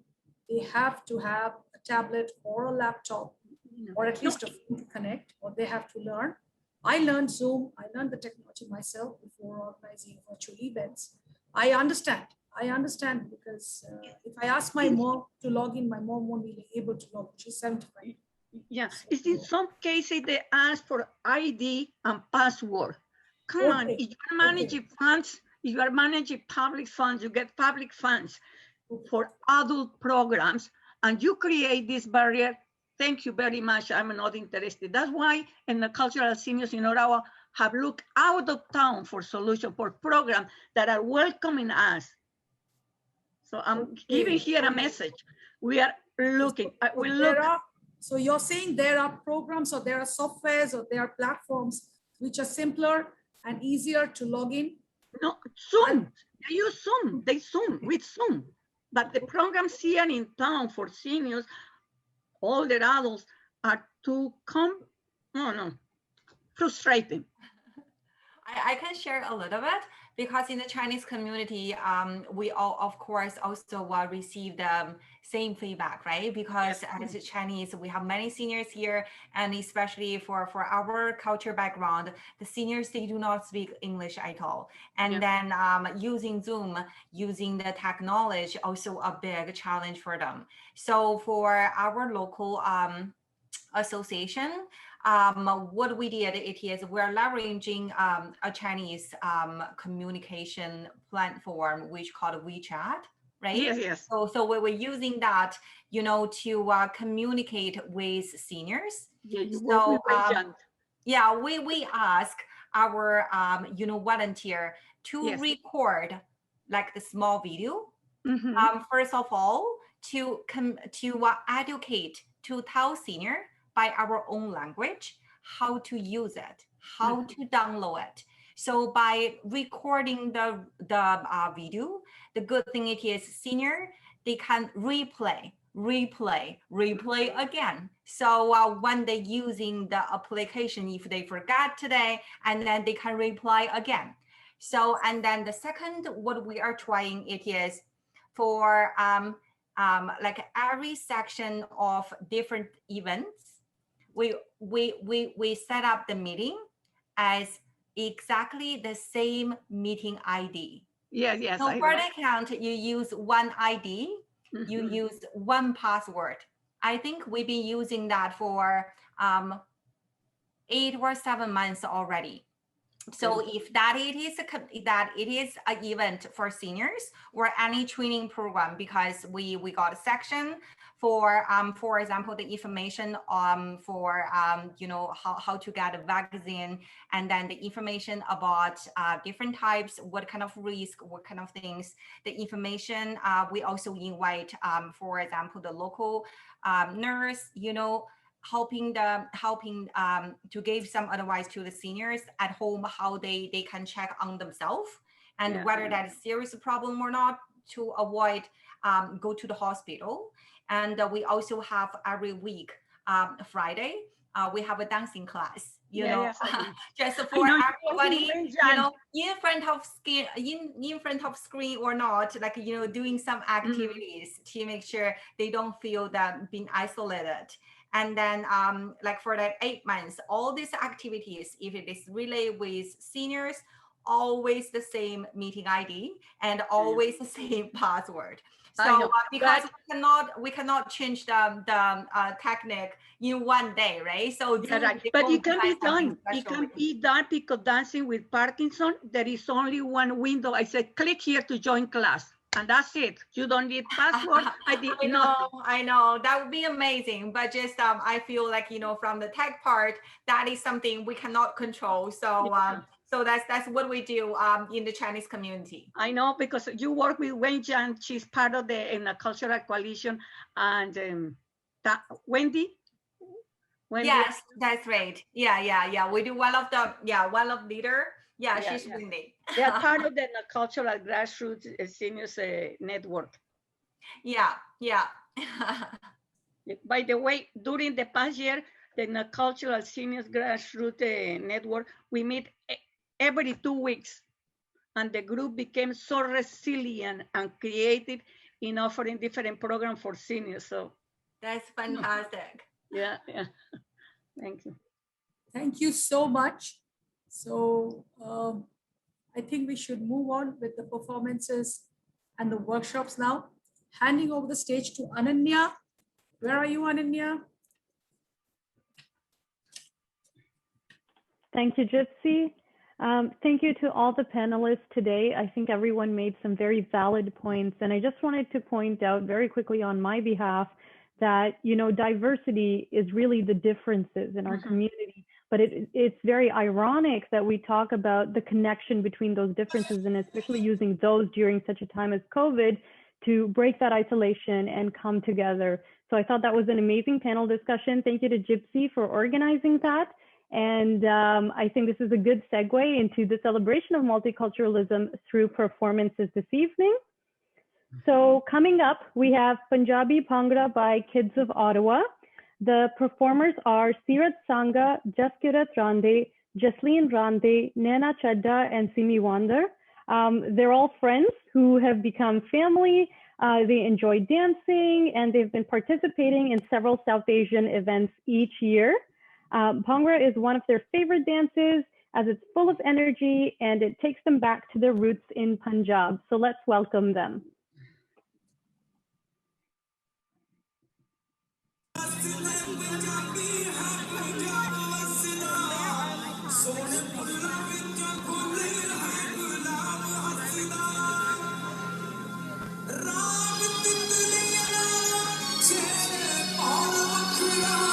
Sorry.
Honestly, that was a very vibrant and energetic start to our celebration of performances this evening. Moving on to our next presentation of this evening, we have an exhibition of Indian handicrafts by Pratap's Handicrafts and Home Decor. Our artist, originally from Durgapur, West Bengal, settled in Canada for the last 12 years. Her journey has been very exciting. She was a travel agent and is now a business analyst by profession. Her real calling has always been creativity and carving out something from nothing. So that creativity aspect over there. She loves painting, singing, and pottery. So let's get this presentation going. Hello everyone, my name is Piali Mukherjee, resident of Toronto, Ontario, originally from Durgapur, West Bengal, India. First of all, thank you very much, India-Canada Consortium, to give me an opportunity to talk about my small venture, Pratap's Handicrafts and Home Decor, founded on 12th of January 2021. I'm a great follower of leaders like Simon Sinek and Ratan Tata. I hear them a lot. So since many years, there was a dream, a wish of doing something different. I'm a deeply passionate person about creativity, creating something from nothing, like carving out eggshells, doing potteries, paper art, etc. But this pandemic had let me take a stop in thinking very deeply inside that what is my true calling? And here's how the story started a year back. So let me share why I started Pratap's Handicrafts and Home Decor. Because Indian handmade handicrafts are not recognized to the value they should be. Because we believe in bringing a change in the future of Indian handicrafts, craftsmen, and handmade sustainable products. We believe in giving back to those artisans who make these amazing crafts and handmade products so that they can get the supplies and make more products, and thus giving us a chance to showcase their work and to sell their products. and especially in COVID times where the cottage industry is completely shattered. There's competition everywhere, and many of my friends who work for the nonprofit organizations back in India, we had a pretty much discussion about this topic. Then I remembered when I used to work in Delhi and used to visit home on my vacation, my dad used to tell me that I should do something about marketing our local craftsmen products from Bengal and sell them in Delhi, and whatever amount I could sell them for, a portion of it to give it back to the artists who are making them, so that they can procure more supplies and make more products, creating a platform for employment in the cottage industries. So today my dad is not physically with me, but those words came as a flash last year, and I then decided I will start this journey. So we started by making a small Facebook page and started putting our thoughts across last year. And in a month or so, many artists approached us and sent us messages, sent us small videos, and they saw what our belief is and wanted to join with our vision and promote their work and creativity through our platform. It gives me an immense joy to see how these artists are expressing their happiness through their creativity. And this is the real dream of Pratap's Handicrafts and Home Decor, to get their products recognized, not only in Canada, but all across the globe. And that is the vision and mission of this organization. The belief is that Indian handicrafts can be a part of our everyday life, and that, like any other industry, it can be a source of meaningful employment. We want to practice fair trade, promote the empowerment of women, support the local artisans, their livelihoods through innovative designs and processes. And over the last few decades in Industrial Revolution, with the rise of new age technology, mass-produced, machine-made products have taken so much into cognizance, leaving almost no room for the handmade production. For saving cost and time and to cater to these increasing demands, many brands and companies prefer going the technology way. Then what is the future of our Indian handicrafts, which are locally made, which are handmade? How are they getting valued? So that gave me the why. And that is the goal for Pratap's Handicrafts and Home Decor. We have the logistics in place. We will be using advanced technology to sell the products through our website. So what do we need? We need your support and lots of blessings so that we can make that change. So I will not take much of your time. I will quickly share my screen to show you a small video, small presentation of what we want to showcase. So Pratap's Handicrafts and Home Decor, bringing the essence of rich Indian cultural heritage, founded on 12th of January 2021. This is a Dokra art from Bengal. Indian handicraft, they manifest India's rich culture and tradition, and every craft is similar to a mirror reflecting the identity of the tribe that created and still manufactures it today. This is Pottochitro art from, again, West Bengal. So you can see our local craftsmen working, artists working. So how would it feel to have one of the product from these craftsmen on your beautiful walls, right? Various type of Indian handicrafts of wood, clay, pottery, terracotta, jute, bamboo, other fiber, metal handicrafts, mandala art, mithila art.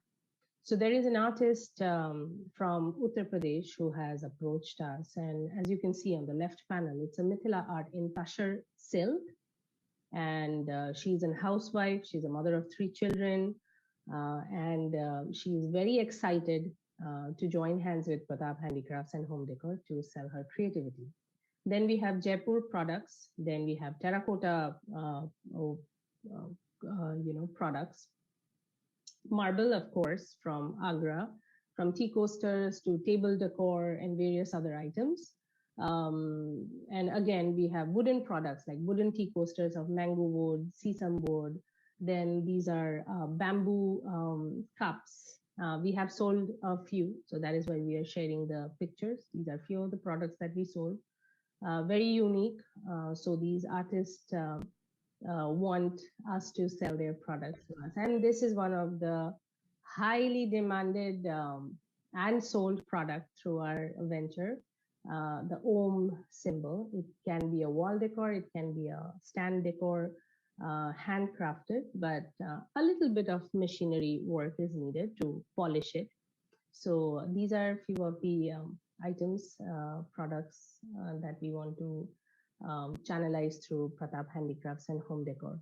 So this is a ardent request from the bottom of our heart to support our venture, and I hope you will love those products. So we will very soon announce the launch of our website, and there you go. Thank you very much again for giving us this opportunity. Namaste. What a beautiful presentation on Indian handicrafts. Thank you so much, Piali Mukherjee, for taking the time to introduce us to Indian handicrafts this evening.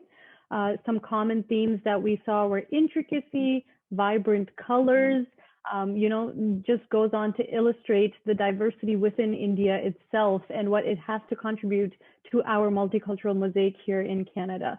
So on that note, let's move on to the next performance. I'm going to hand it over to my co-peer, Muskan Bhatia. Thanks, Ananya. It is my pleasure to introduce our next performance. It is by Indian Rhythms. Aruvita Agrawal is the founder of Indian Rhythms, an online platform for her children to learn, sing, and explore their cultural values. She has completed her musical training from Gandharva Mahavidyalaya, Delhi, India. She is a social worker by profession and works at the Ottawa Hospital in the area of mental health. She is passionate about bringing vibrancy of Indian culture at a global platforms and volunteers with various community events. She is currently the festival ambassador for the Great Indian Festival. We hope you enjoy.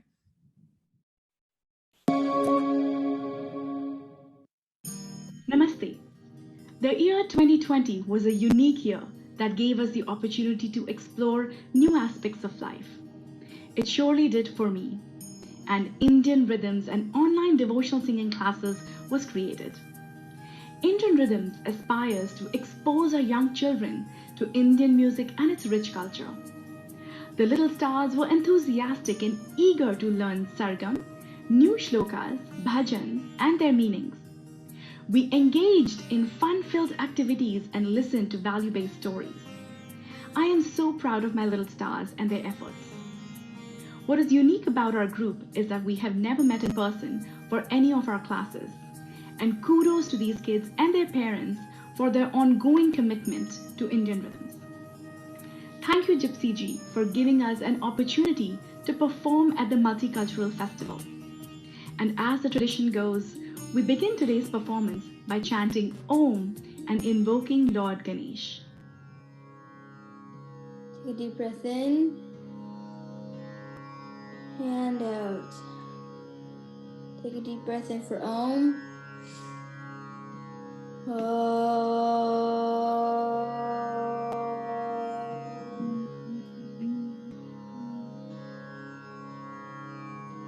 Take a deep breath in.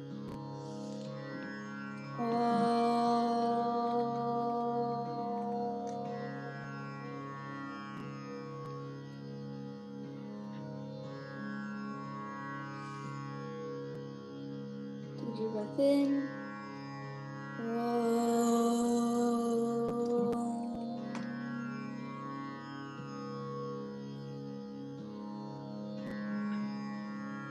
Thank you, Krish.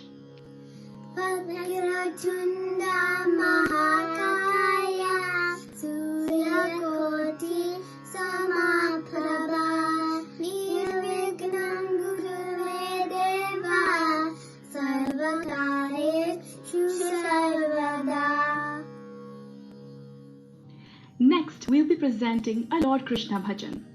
Achyutam Keshavam Krishna Damodaram Achyutam Keshavam Krishna Damodaram Ramanarayanam Janaki Vallabham Ramanarayanam Janaki Vallabham कौन कहते हैं भगवान आते नहीं कौन कहते हैं भगवान आते नहीं तुम मीरा के जैसे बुलाते नहीं तुम मीरा के जैसे बुलाते नहीं अच्युतम केशवम कृष्ण दामोदरम राम नारायण जानकी वल्लभम कौन कहते हैं भगवान काते नहीं कौन कहते हैं भगवान काते नहीं बेशबरी के जैसे खिलाते नहीं बेशबरी के जैसे खिलाते नहीं अच्युतम केशवम कृष्ण दामोदरम अच्युतम केशवम कृष्ण दामोदरम राम नारायणम जानकी वल्लभम राम नारायणम जानकी वल्लभम कौन कहते हैं भगवान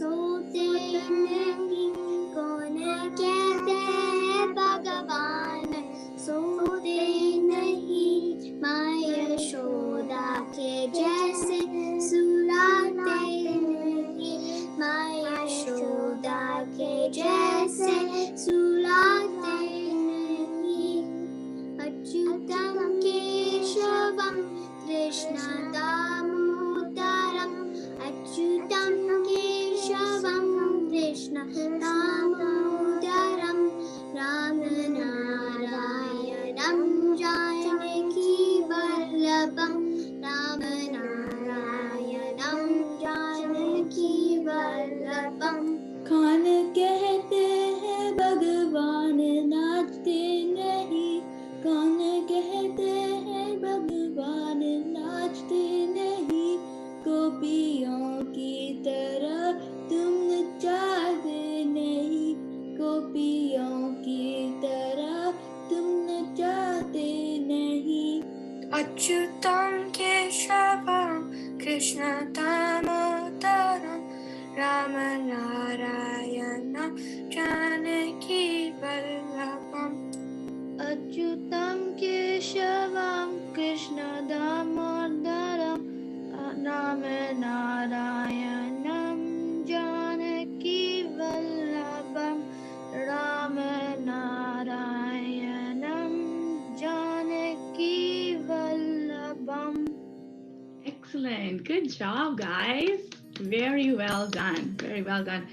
We end today's performance by singing Your Home is in My Heart. Your home is in my heart, in my heart. My heart is like an ocean, like an ocean. I'll rock you while you're sleeping, on a wave of sweet emotion, sweet emotion. Your home is in my heart, in my heart. My heart is very strong. And when you're feeling lonely, it'll carry you along. Krishnam Vande, Paramanandam Vande. Krishnam Vande, Paramanandam Vande. Krishnam Vande, Paramanandam Vande. Krishnam Vande, Paramanandam Vande. We hope that you enjoyed all our performances. Thank you.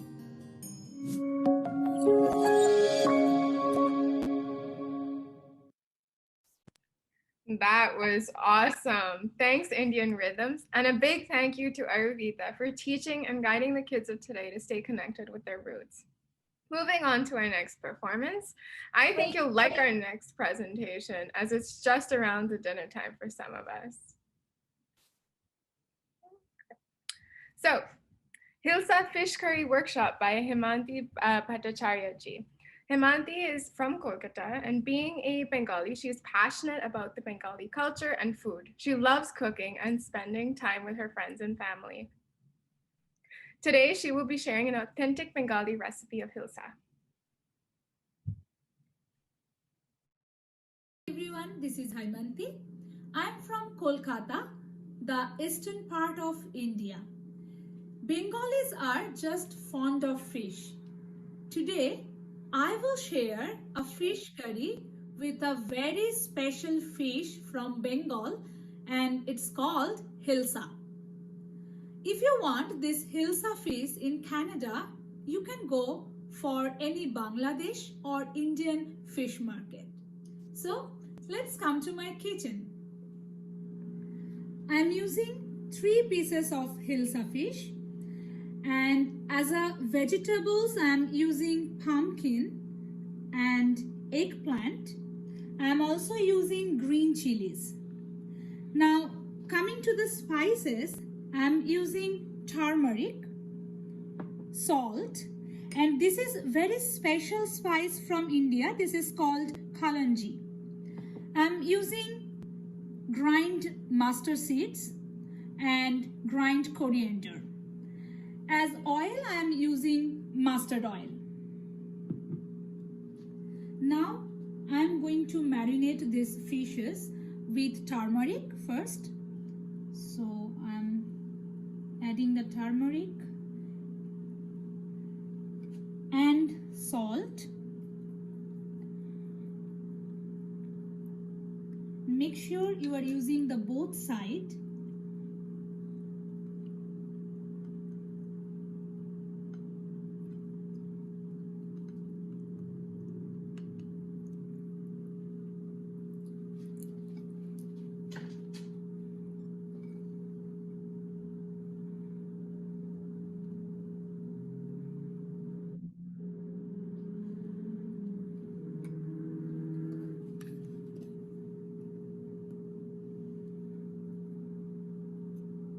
And let it be marinate for 10-15 minutes.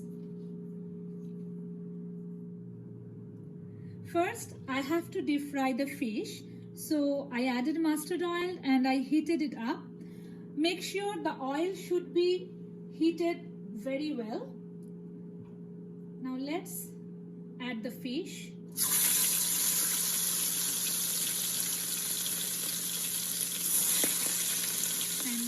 Let it deep fry.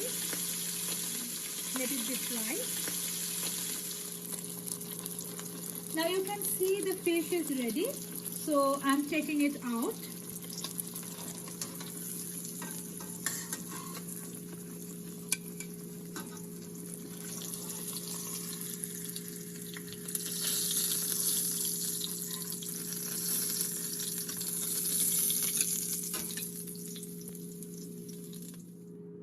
Now I'm going to fry the veggies.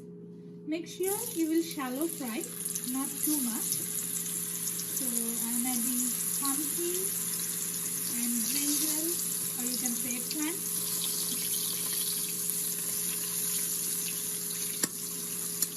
I will add little bit turmeric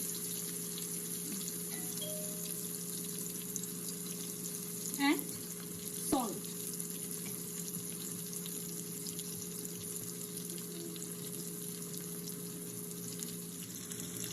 By the time the veggies are getting ready, I will prepare the spice. So I'm adding a little bit turmeric and coriander. Now I'm taking the mustard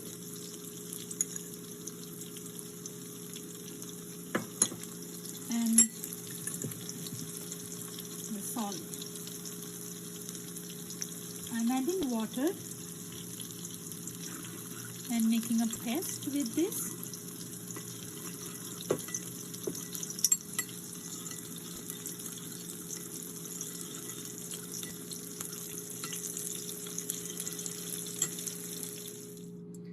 Let's prepare the gravy now. So first I am adding kalonji to the heated oil, and then I am adding green chilies,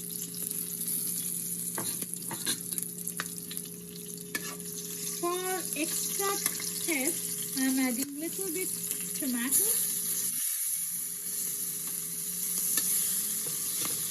fry it in a medium heat.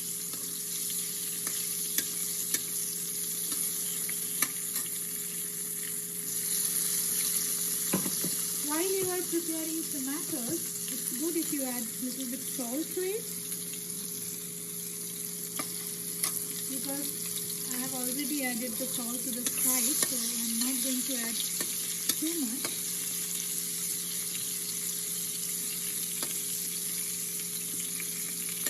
Now I'm adding the spice, the paste that I have made with mustard and coriander, turmeric all together. Also I have added the salt there.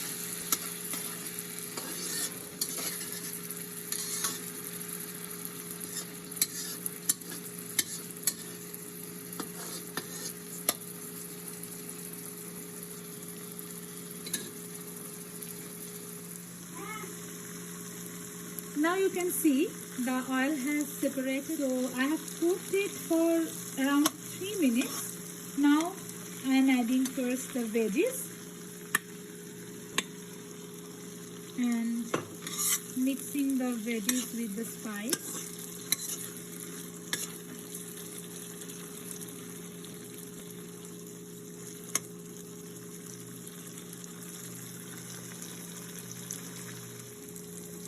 Now I am adding warm water to this gravy.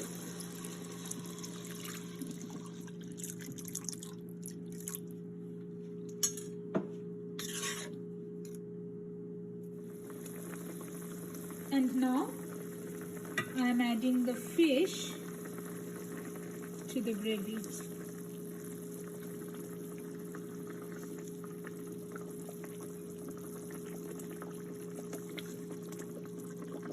And let it be cooked for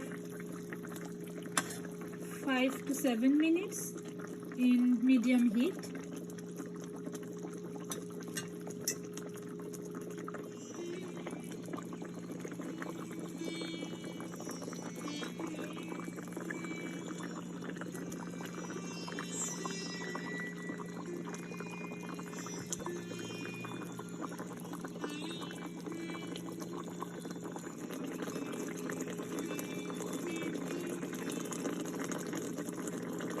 Now the fish is all done and it is absolutely ready to serve.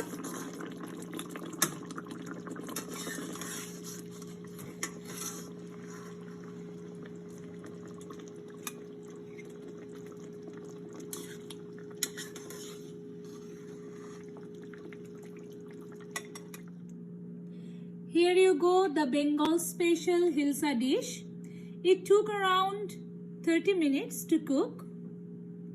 If you want the recipe again, you can contact through email.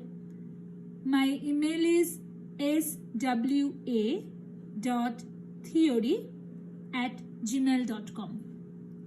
Thank you.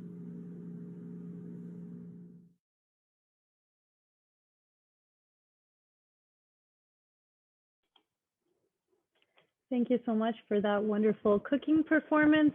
And now moving all the way from Bengal, which is, almost in the north of India. Now we're moving on to South India. We have a Bharatnatyam performance by Nitya and Niyati Tondapu. They are the disciples of Jinni Mayuri, their guru, and the founder of TKSN Dance Academy. They're learning the Pandanallur style of Bharatnatyam from a very young age, and with the blessing of their guru, they had the opportunity to perform in various stages, solo and in group, which had them learn many new things and be connected to Indian culture and their roots. Today, they will be performing a kirtanam. A kirtanam is characterized by the devotional mood it evokes. Kirtanams use songs that describe the virtues or acts of the gods, or devotional songs composed by great saints. Often, the lyrics are in praise of a particular deity, and kirtanams are usually medium tempo items with some abstract dance elements.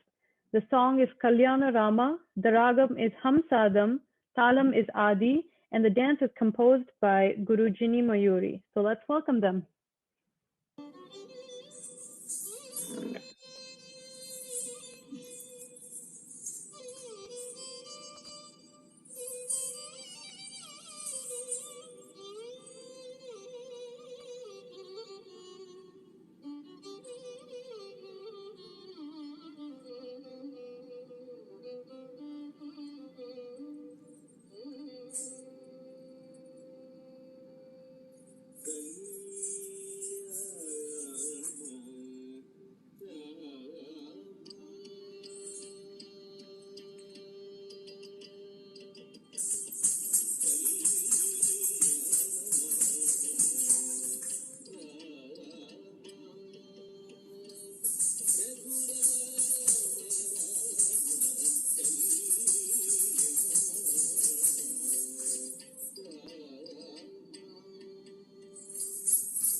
Ladies and gentlemen, that was Nitya and Niyati Tornapu bringing forth the Pandanallur style of Bharatnatyam today. Those girls perform in a lot of events and on different stages, and as usual, they've done a wonderful job. So thank you so much, Nitya and Niyati. Moving on to our next presentation for today. Like earlier, I was mentioning in the handicrafts that one thing was vibrant color and intricacy, and we're going to see similar themes come up in the presentation of Mehendi art by Nupur Patel. Nupur Patel, she's very young and enthusiastic, and she's usually available for Mehendi on special occasions like marriages, baby showers, Karwa Chauth, and Eid. And she accepts booking according to the travel distance and function time. So you can always reach out to her if you have any Mehendi needs. So let's see her presentation today.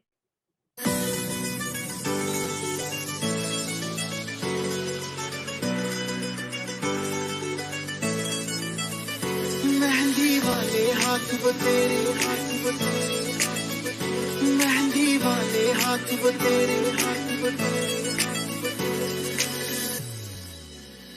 Mehndi वाले हाथ वो तेरे पायल वाले पाँव मेहंदी वाले हाथ वो तेरे पायल वाले पाँव याद बहुत आते हैं मुझको तू और अपना गाँव कच्ची पगडंडी के रास्ते और नीम की छाँव कच्ची पगडंडी के रास्ते और नीम की छाँव याद बहुत आते हैं मुझको तू और अपना गाँव मेहंदी वाले हाथ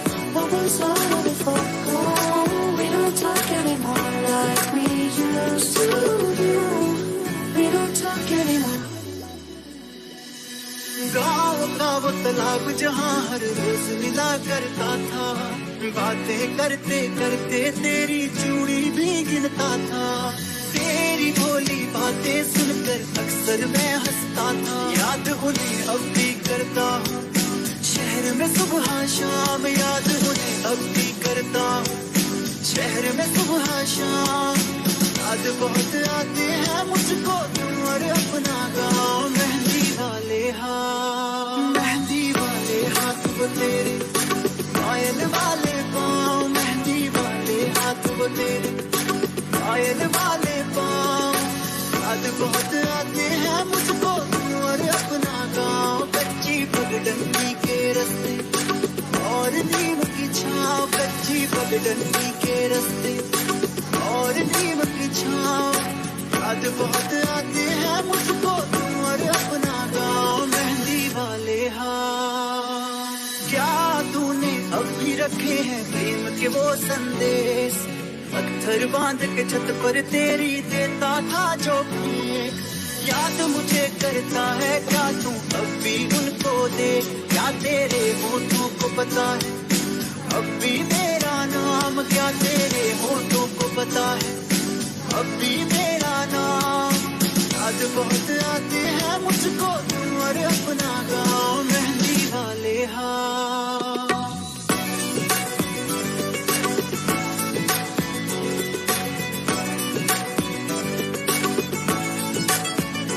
मेहंदी वाले हाथ वो तेरे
Wow, Nupur, you made it look so easy. I know that Mehndi art definitely takes a lot of patience and time, and that was amazing. Thank you.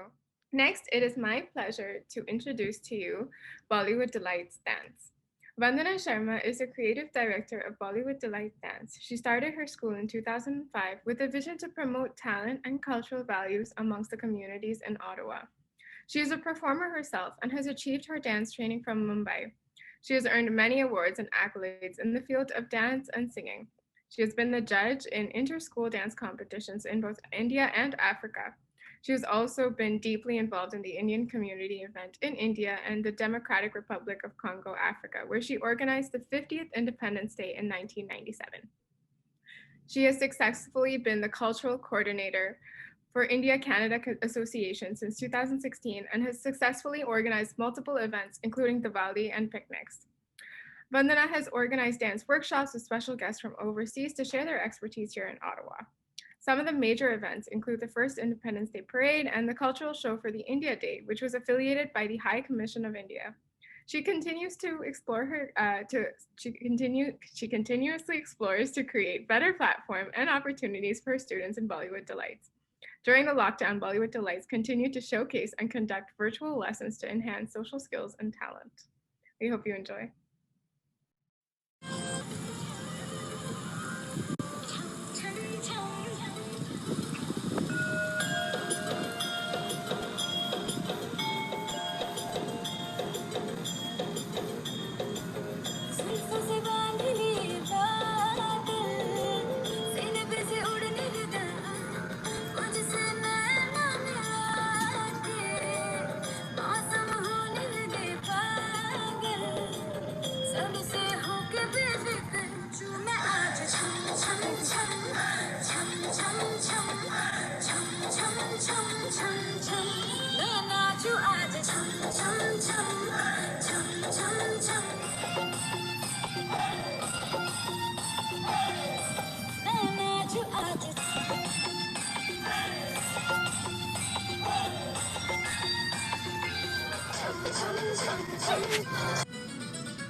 Thank you to Vandana Sharma and Bollywood Dance Delight for their wonderful performance.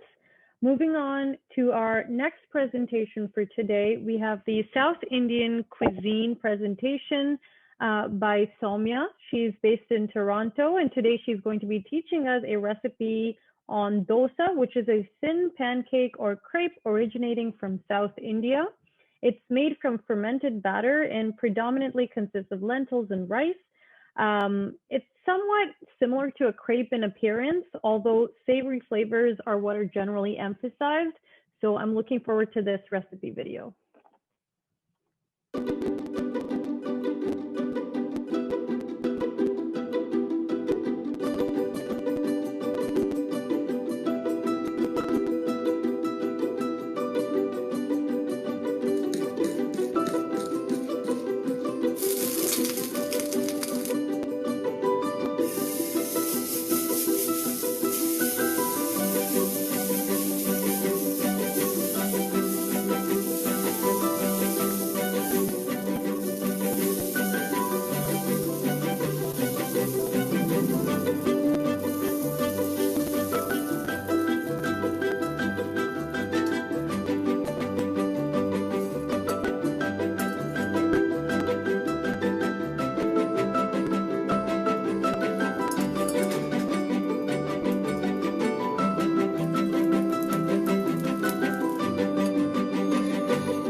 Alrighty, so we had a very quick tutorial on how to make dosa.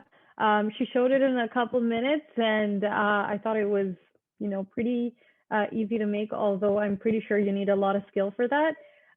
But thank you so much, Soumya, for that presentation on dosa. Next up, we have a flower arrangement workshop by Priya Puri.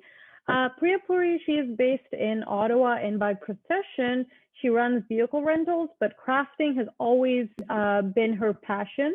She loves to make craft items, including fresh flower arrangements. So today, the video she's sharing with us is all about how to bring in happiness and joy with vibrant colors using flowers. So she's going to show us how to make a small mixed plant garden in a pot. Hi everybody, my name is Priya, and today I'm going to show you how to make a flower arrangement in a vase. I love flowers, and who does not? Since it's a time of summer, there are so many beautiful colors in the market. You just take it.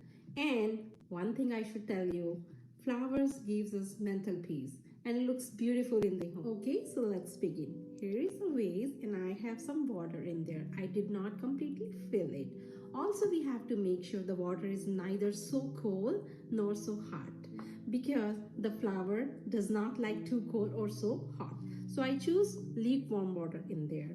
I've already added 2 spoons of sugar to keep the flowers really fresh. What I'm going to do, I'm going to begin with the greenery. This totally depends on you. You need a height or you need a shorter one. If you need short, you can always cut the tips. And all these big leaves of the greenery. Going to add some white carnation, some red carnation,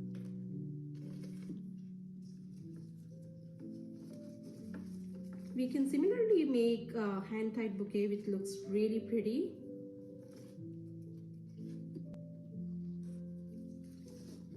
We have this white berry here. It has some scientific name. Also, I'm adding some of this baby's breath. The more we fill it, the more it looks pretty. Today we are celebrating the Canada Day, so I'm adding more white and red flowers in there.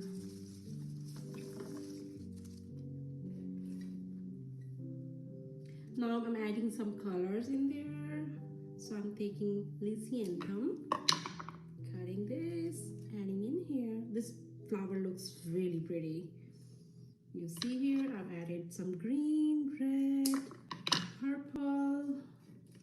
I'm gonna add some off green. It looks really pretty. These are the daisies, which brings really joy in there and looks like a snowflakes. There you go. I just want to mention one thing over here. When we make the vase arrangement, we need to see that we are crossing the tips. We are crossing those branches. We are not just putting them straight.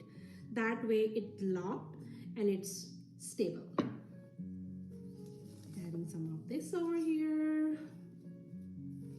This brown color, which bringing it more colors in the vase. Now giving a short height to these red flowers.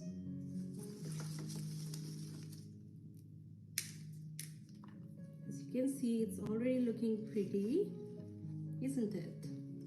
Adding some more greenery in there, especially in the corners. So it's like covering and giving it more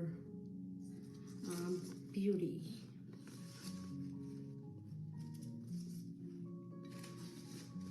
You can see the back side of it. It's all green. And the front is so colorful. Adding some more white carnation in there. This time I'm just giving them a lower tip look. Look at theirs. Since this is carnation, it's so easy to just cut it with hands. But we just have to make sure we cut the tips. That's most important.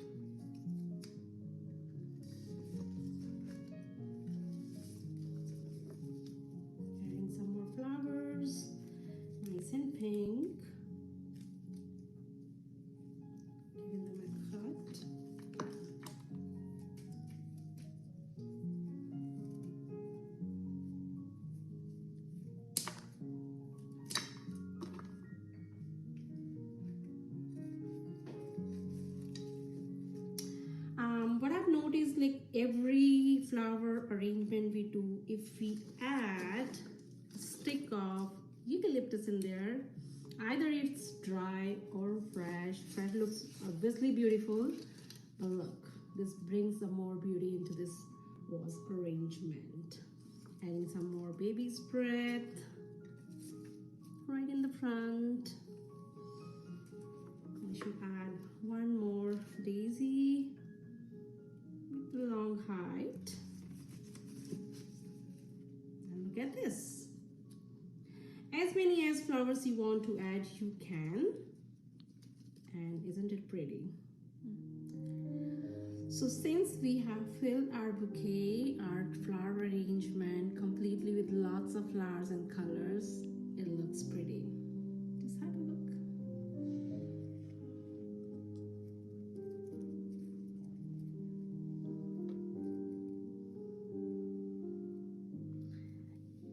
To make it more prettier, we can always add some kind of ribbon over here.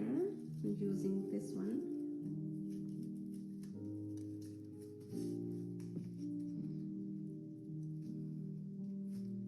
And when you keep it right in the middle of your dining table, it looks super good. Thank you everyone for watching my video.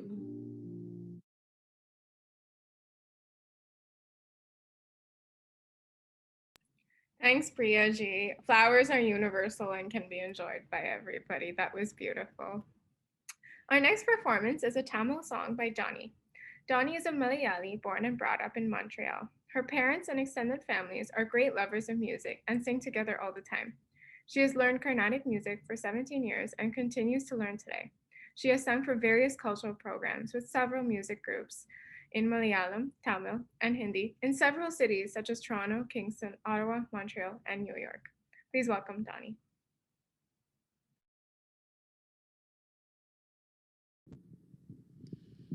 Happy Holi, everyone. This next song is a Tamil song.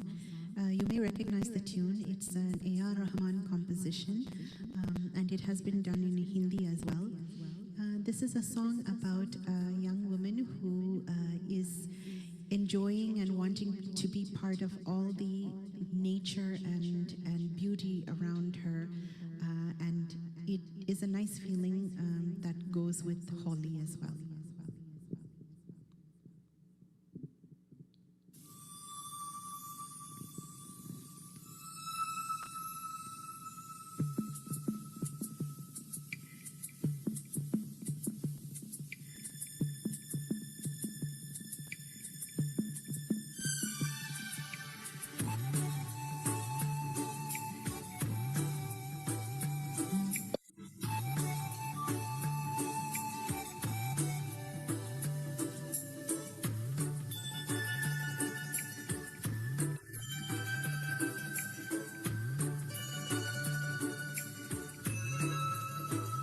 சின்ன சின்ன ஆசை சிறகடிக்கும் ஆசை முத்து முத்து ஆசை முடிந்து வைத்த ஆசை விண்ணிலவ தொட்ட முத்தமிட ஆசை என்னை இந்த பூமி சுற்றி வர ஆசை சின்ன சின்ன ஆசை சிறகடிக்கும் ஆசை முத்து முத்து ஆசை முடிந்து வைத்த ஆசை விண்ணிலவ தொட்ட முத்தமிட ஆசை என்னை இந்த பூமி சுற்றி வர ஆசை சின்ன சின்ன ஆசை சிறகடிக்கும் ஆசை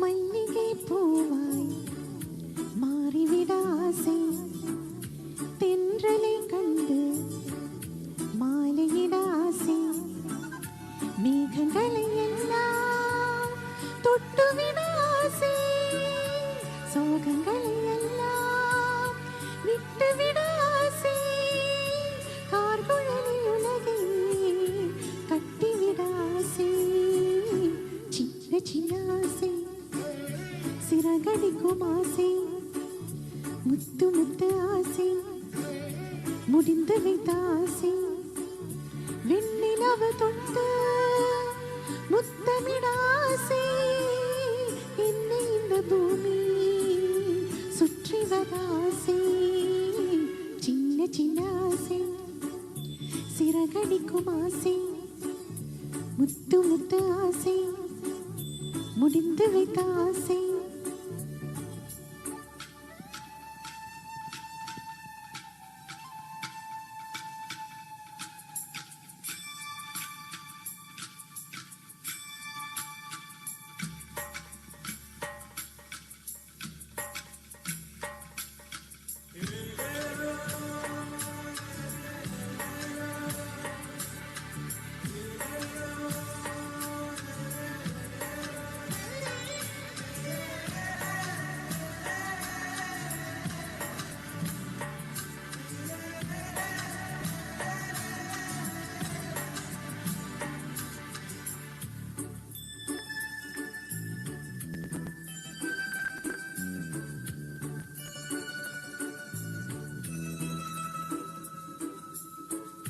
சீற்று வயலாடி நாற்று நடாசை மீன் பிடித்து மீண்டும் ஆற்றிவிட ஆசை வானவிலை கொஞ்சம் உடுத்திக் கொள்ள ஆசை பனித்துள்ளிக்குள் நானும் படித்துக் கொள்ள ஆசை சித்திரக்கு மேலே சேலை கட்ட ஆசை சின்ன சின்ன ஆசை சிறகடிக்கும் ஆசை முத்து முத்து ஆசை முடிந்து வைத்த ஆசை வெண்ணிலவு தொட்டு முத்தமிட ஆசை என்னை இந்த பூமி சுற்றி வர ஆசை சின்ன சின்ன ஆசை சிறகடிக்கும் ஆசை முத்து முத்து ஆசை முடிந்து வைத்த ஆசை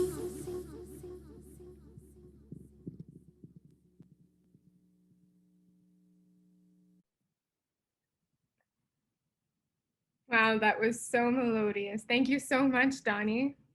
Moving on to our next performance, it is I'm honored to be able to MC and perform at the same event.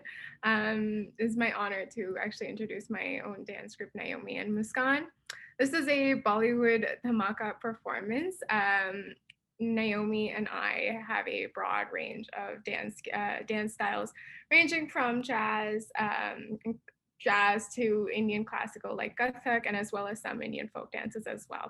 So this is just a blend of all our favorite styles of dance, and we hope you enjoy.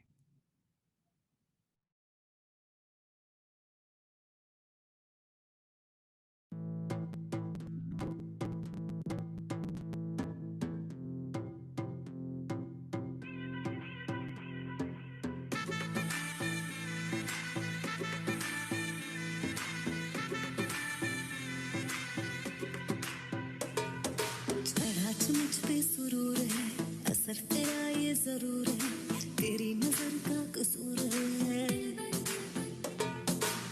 पास तू क्यों दूर है ये इश्क का जो फितूर है नशे में दिल तेरे चूर है अब तो होश ना खबर है ये कैसा असर है होश ना खबर है ये कैसा असर है तुमसे मिलने के बाद दिल भर तुमसे मिलने के बाद दिल भर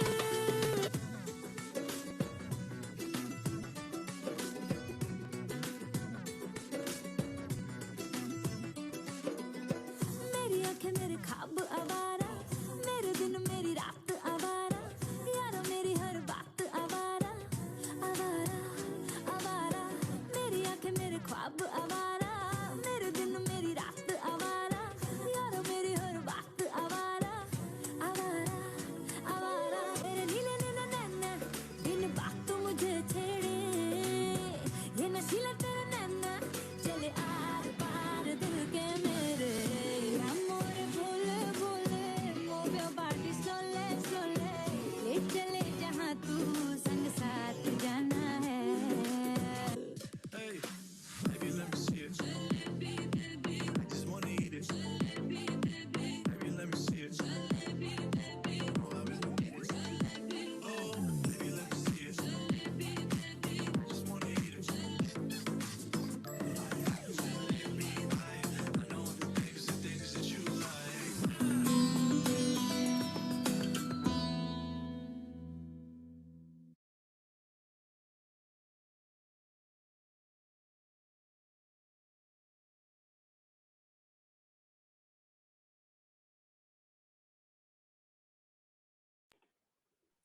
What an awesome performance by Muskan and Naomi.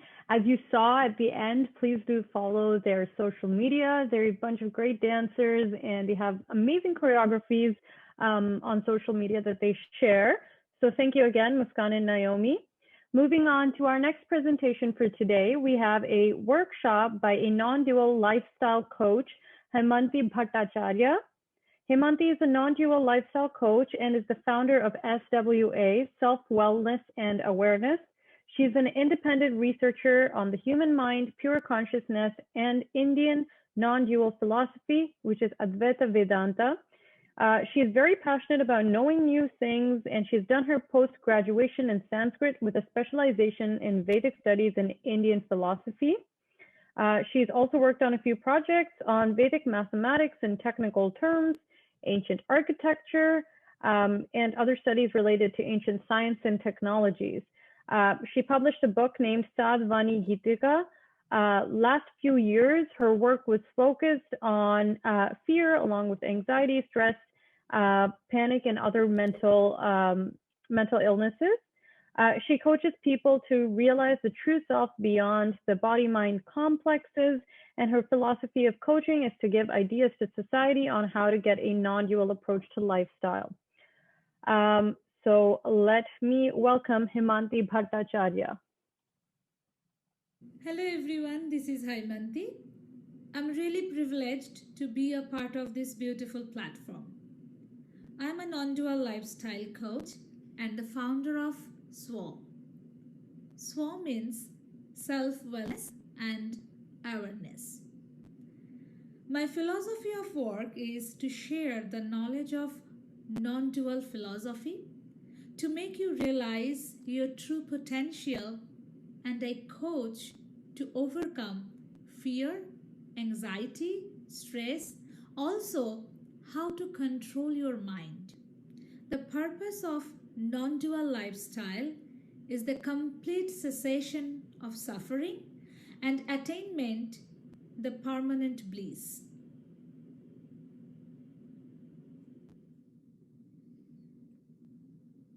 Non-dualism is the root of Indian philosophy and thought system.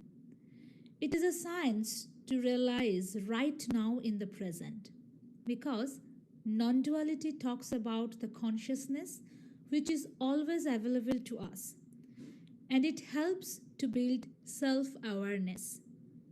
In non-dual philosophy, self means true conscious existence, which is always blissful. And it is called the yoga of knowledge. When ignorance disappears from the mind, a journey begins to realize the true self or consciousness.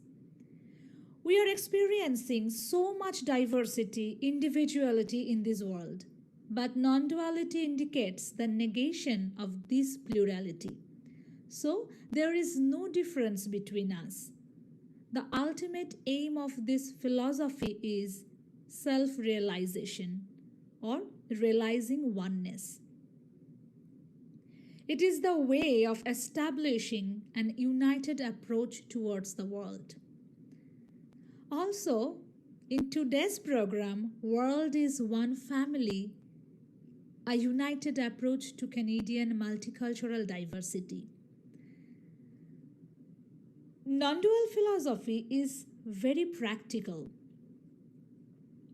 and it is proved that adopting this lifestyle could lead to a perfectly happy and blissful journey for us. Let me share today 7 principles of work for success based on this lifestyle.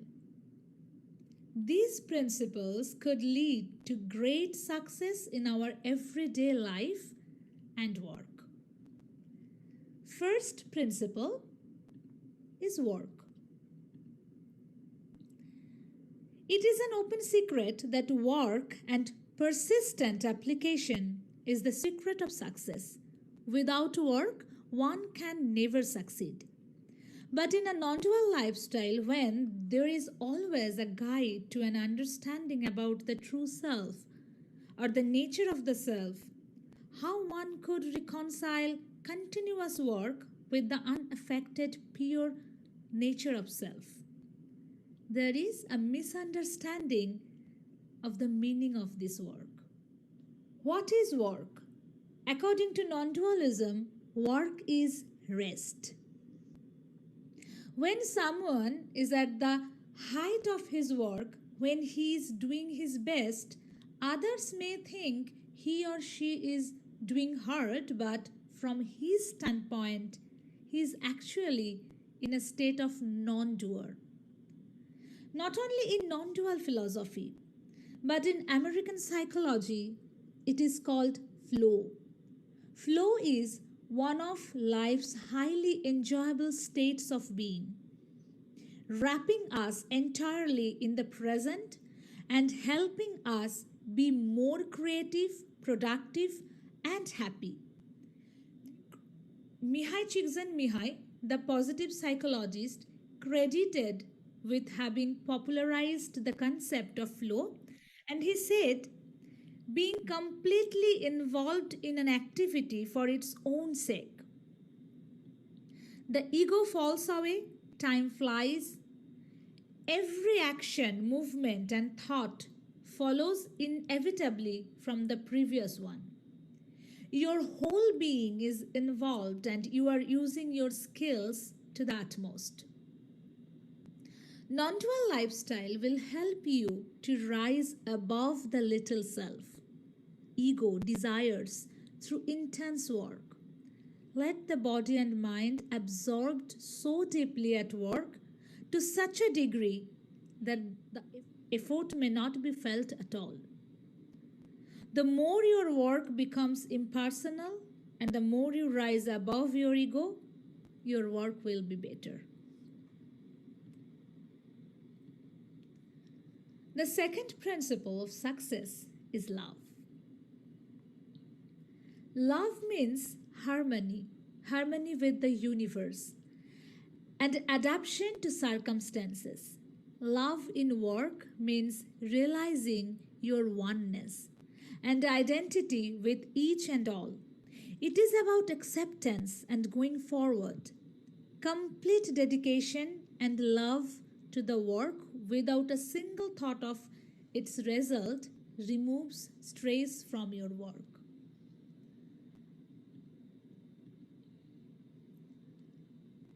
You do have all kinds of desires and you wish that desires should be fulfilled.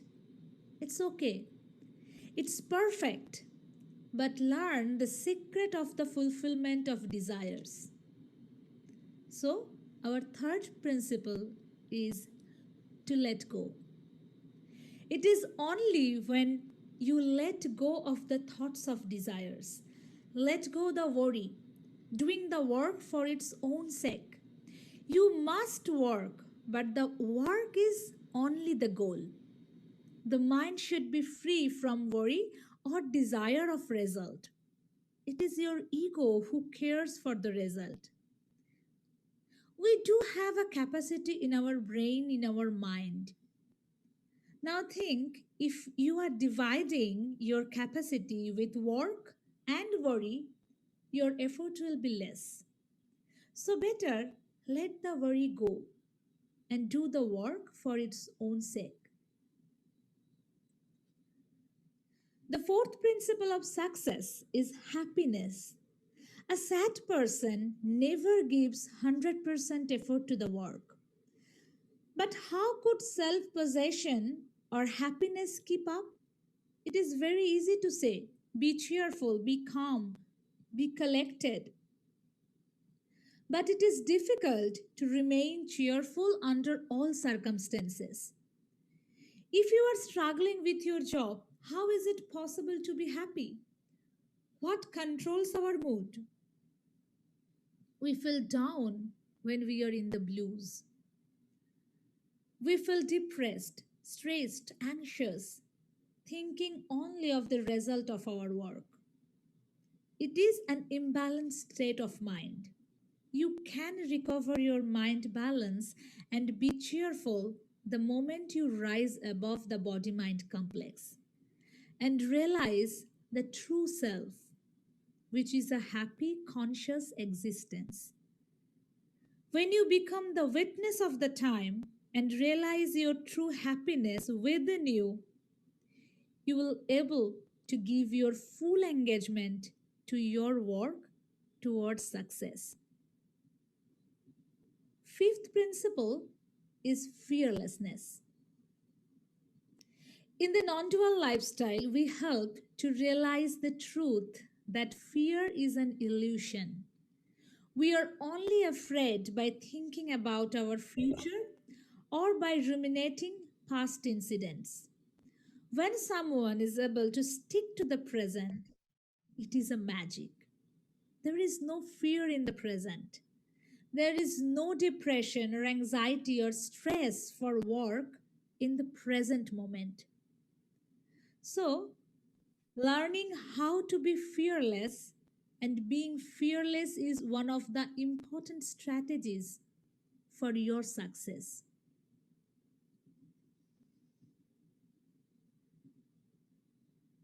Often we think our success depends on others. So, our sixth principle of work or success is self-dependency. We think about judgment, we think about time, future, and this way we block our potential. Let it be free and depend on only yourself. You are enough and worthy to achieve success. The last, but not the least point, which guarantees success, is purity. Purity in work. Here we often ask about devotion. Devotion is purity. Being moral, devoted, and loyal towards the effort brings inner peace, and it leads to success. Practice being present in the moment and how to be an observer or seer in your daily life. Adapt the non-dual lifestyle to achieve a purposeful, happy living. Thank you, everyone. If you want to discover more about non-dual lifestyle and the way to peace of mind, please contact me. My email is swa.theory@gmail.com. You can follow me on my Facebook page or Instagram. It is SAW Theory. Thank you. Thank you for today.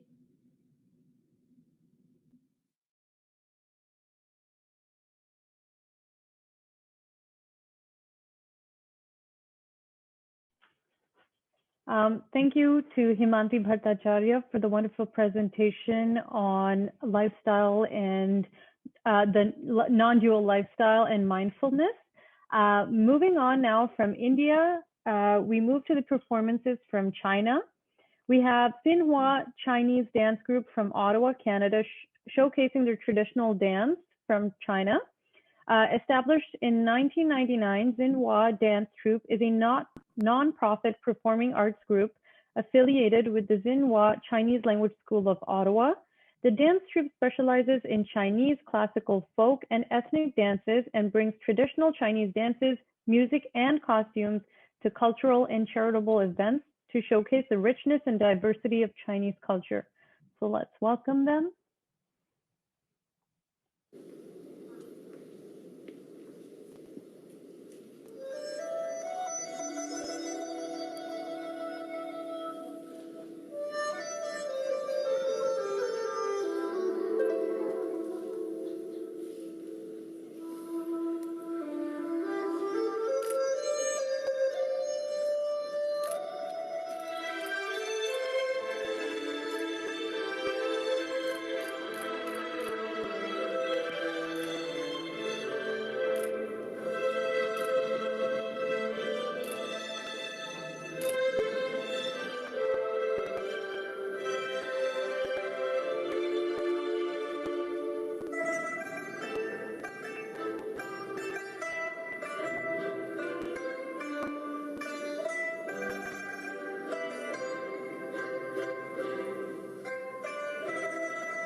We'd like to convey our thanks to the Zinwa dance troupe of Ottawa that was indeed very vibrant and colorful and very, very elegant.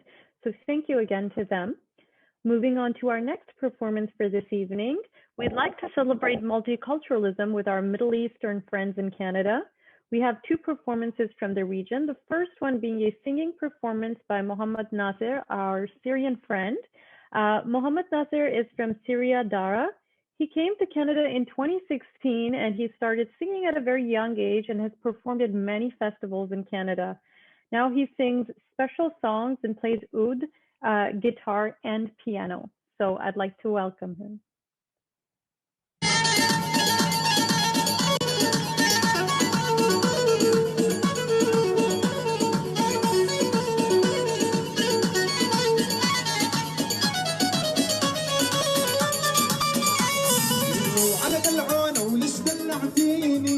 عرفتي مجوز ليش حبيتيني على دلعانة وليش دلعتيني عرفتي مجوز ليش حبيتيني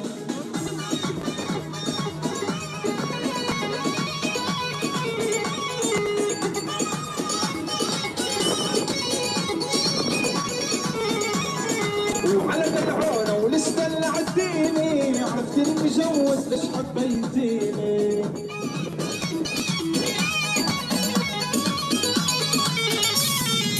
مكتوب الشابي عورقتيني ليش عطالائك حبة زيتون لف لف يلا يلا يلا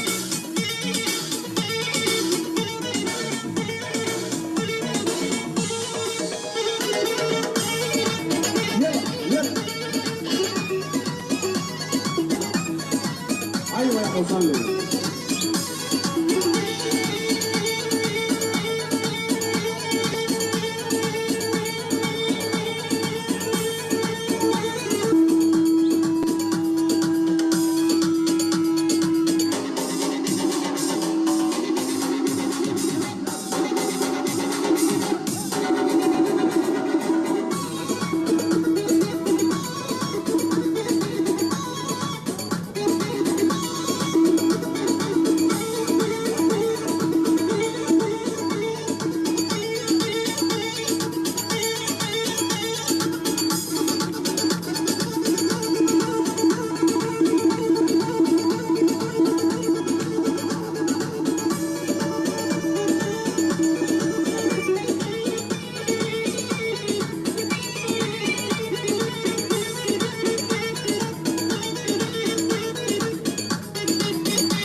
So thank you to Mohammed Nasser, our friend from Syria, for the wonderful presentation.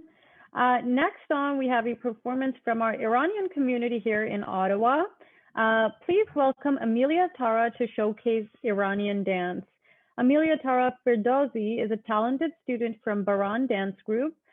She started learning ballet at the age of 4 and has been studying contemporary ballet and jazz dance for the past 7 years. Last year, she was nominated for the Contemporary Dance Scholarship Award from the British Association of Teachers of Dance. She also studies guitar, piano, and voice, so extremely talented and versatile. Tara joined Baran Dance Group when she was 7 years old and has been learning classical Iranian dance under the direction of Shabnam Abtahi. Amelia Tara will perform Dance of Dayera, a beautiful piece of music composed by Heshmant Sanjari, performed by Vancouver Opera Orchestra, conducted by Shadad Rohani. So we have a lot of artists involved in this next performance. This Persian contemporary dance was choreographed by Shabnam Abtahi and Tara. So let's welcome them.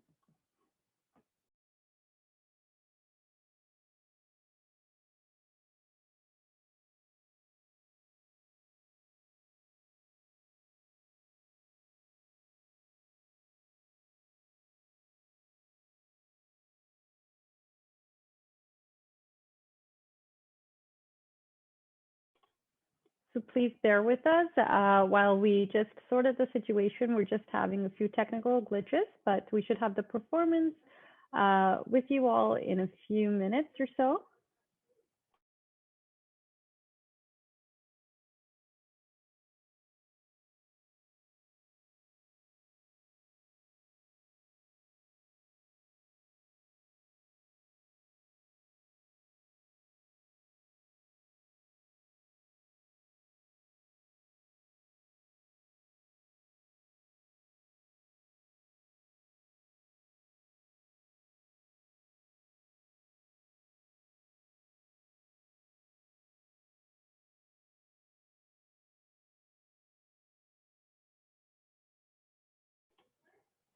Well, while we are trying to work through our technical difficulties or glitches that we're having, I just want to reflect over, all the performances that we've had so far this evening and the panel discussion. It's been a wonderful representation of multiculturalism here in Canada, and it's been a great celebration of the diversity and multiculturalism in celebration of Canada Day. So I hope you're all enjoying the full lineup of performances we've had from the different communities so far. We still have, a bunch of entertaining performances lined up for the rest of this evening. So please bear with us as we try to figure out this situation.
So I'd like to again thank Amelia Tara for her beautiful showcase of Iranian dance.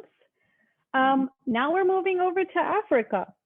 Let's move on to some African performances.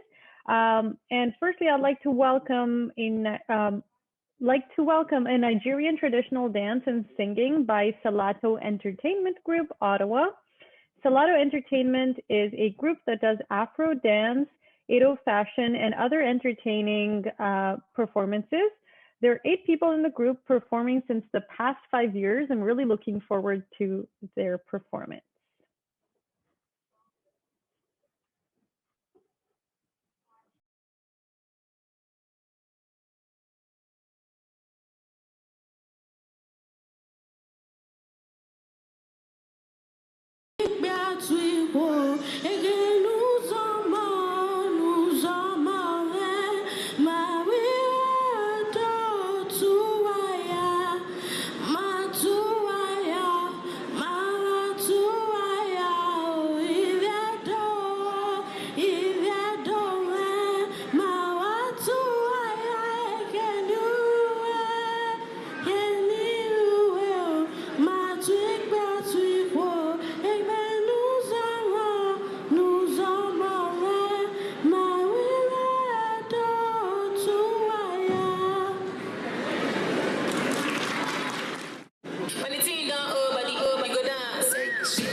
Suzuki, no be some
We'd like to convey our thanks to Salado Entertainment Group, who performed that Afro dance for us from Nigeria.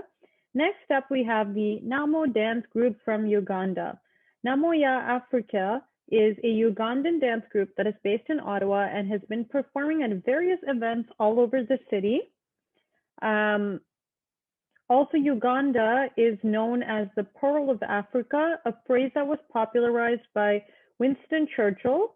They added this fact just so we could know a little more about Uganda.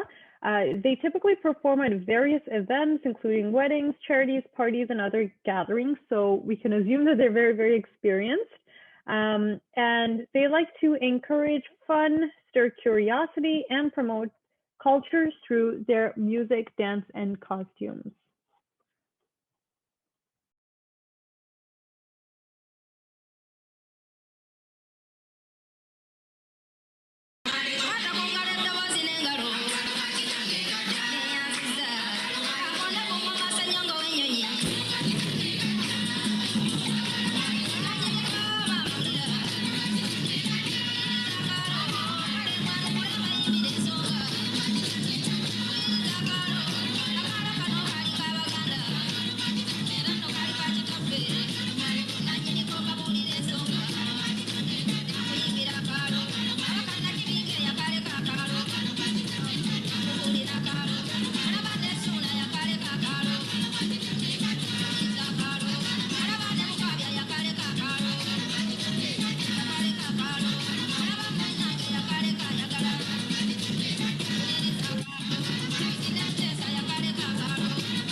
Wow, that was really upbeat and energetic.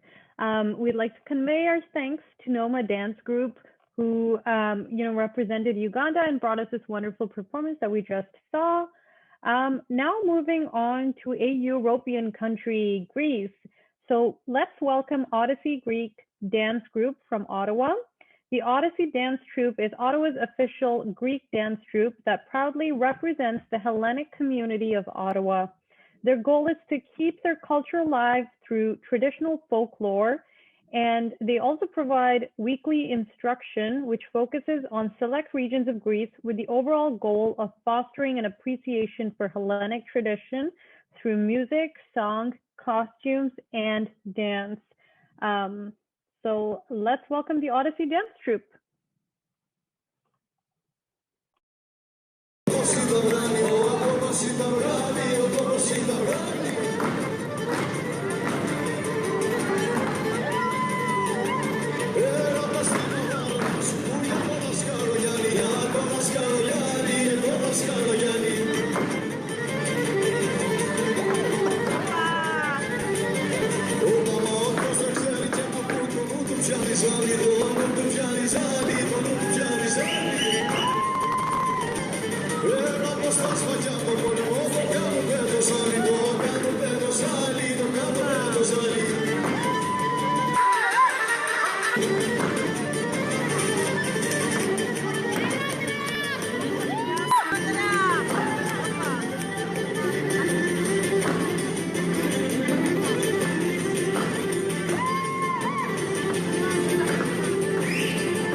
Ladies and gentlemen, that was the Odyssey Dance Troupe representing Hellenic traditions. They did a great job, so thank you to them. Moving on to Latin America, we have Colombia, Venezuela, and Brazil. We have a beautiful traditional dance performance by Fusion Folklorica Emeraldas de Colombia. It's a Colombian dance group from Canada.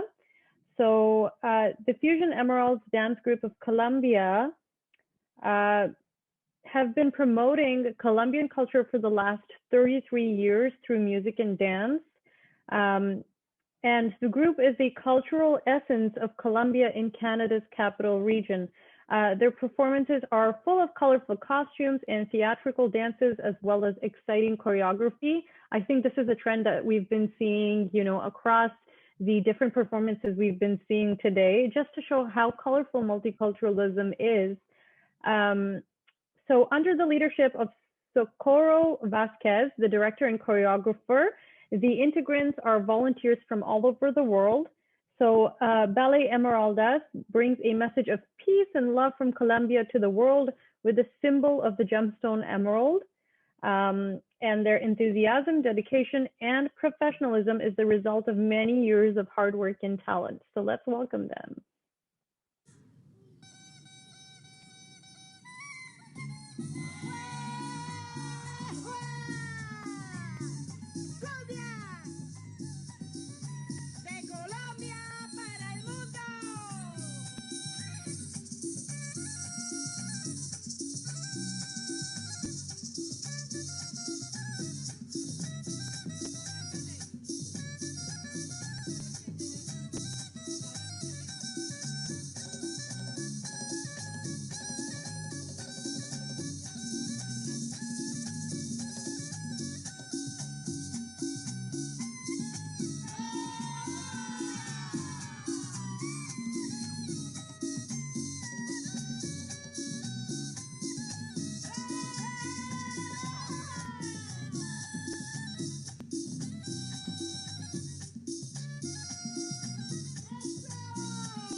Well, we hope you all enjoyed the performance brought to us by Fusion Folklorica Emeraldas de Colombia. I thought their costumes were absolutely gorgeous. It was very, very interesting how their costumes were also the props in the performance, and the way they maneuvered it looked so fun, the skirts, and truly in green, representing emerald. So thank you again to the Fusion Emeralds Dance Group of Colombia. Moving on to our next performance for this evening, we have a dance performance by Charun Maru, a Venezuelan folklore dance group. So let's take this opportunity to celebrate our Venezuelan friends. The Venezuelan folklore dance group, Charun Maru, named after the world's highest waterfalls in southern Venezuela, promotes Venezuelan culture in Canada. Directed by Pedro Diaz, choreographed by Adriana Morera and Idalia Baltodano, Charun Maru entertains audiences by powerful and impressive interpretations, delightful dances, colorful costumes, and upbeat folkloric rhythms. Charun Maru has also participated in various events and festivals in Canada, like the Dragon Boat Festival, Greek Festival, Canada Day celebrations, carnivals, various school and university festivals, and much more. So let's welcome the Venezuelan folklore dance group.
Yo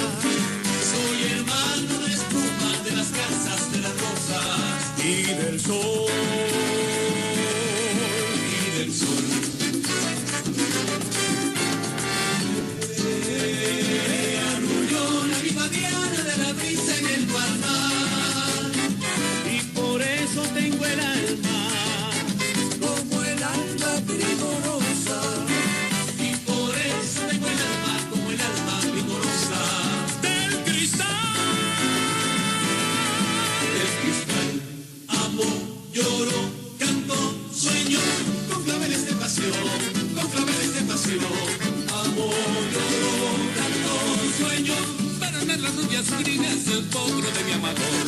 Yo nací en esta ribera, de la roca mi brother. Soy hermano de la espuma, de la casa de la rosa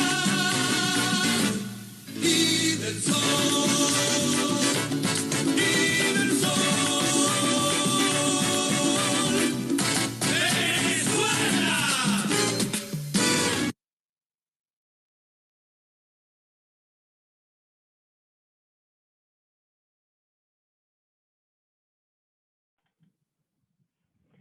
I'd like to go ahead and thank once again our Venezuelan folklore dance group friends, Charun Maru. And I just want to again point out the vibrancy in costumes and music and colors that we've been seeing, you know, in various performances across the different cultures this evening. And I think it's just honestly a wonderful celebration of the vibrancy of multiculturalism itself. It's just been a great visual representation through these performances. All right, so moving on to our next performance for today, we have a singing performance by the Colombian artist, Gloria Moreno.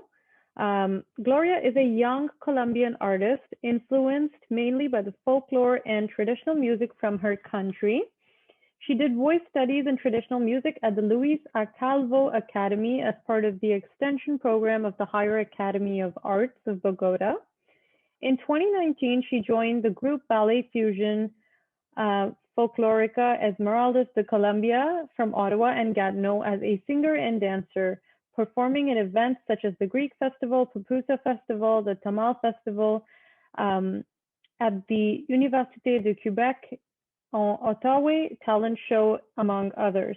In the same year, she represented Colombia in the multicultural pageant, Mr. and Miss Multicultural Canada, associated with the World Multicultural Festival. She also grabbed many awards such as Best Traditional Attire for Colombia, Miss Talented, Miss Elegant, and Miss Multicultural Canada. In 2019, she collaborated with different international artists on various music projects. She is currently working on her own music and is the radio host at the Latin radio station Radio Algre Canada. So let us welcome Gloria Moreno.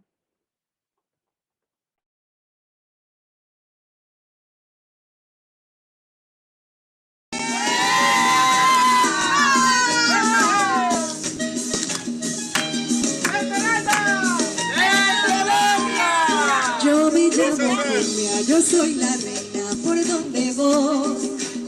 No hay una cadera que se esté quieta donde yo estoy. Mi piel es morena como los cueros de mi tambor. Y mis hombros son un par de maracas que besa el sol. Y mis hombros son un par de maracas que besa el sol. Traigo en mi garganta una fina flauta que Dios me dio. Canto de lillo, empleo de tabaco, aguardiente y ron. Tomo mi mochila, enciendo la vela, repica el sol. Y enredo en la luna y en las estrellas toda mi voz. Y enredo en la luna y en las estrellas toda mi voz. ¡Cumbia!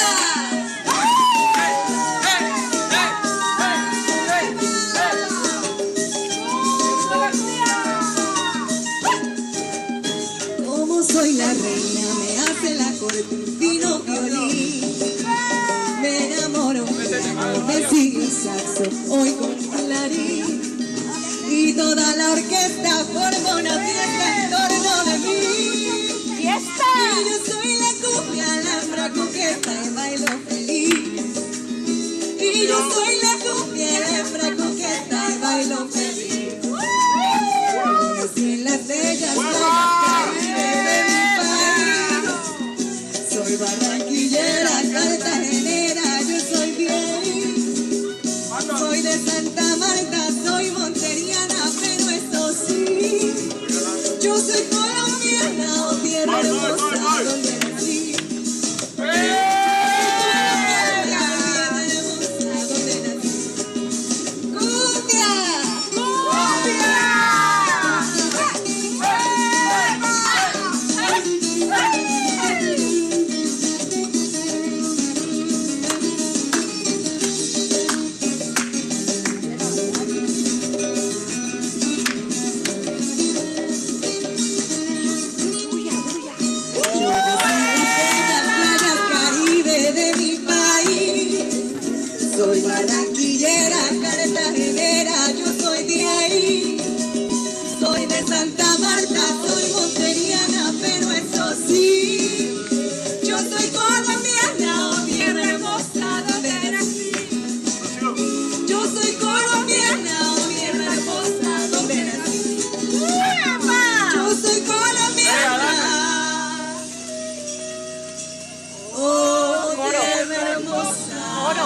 coro. Con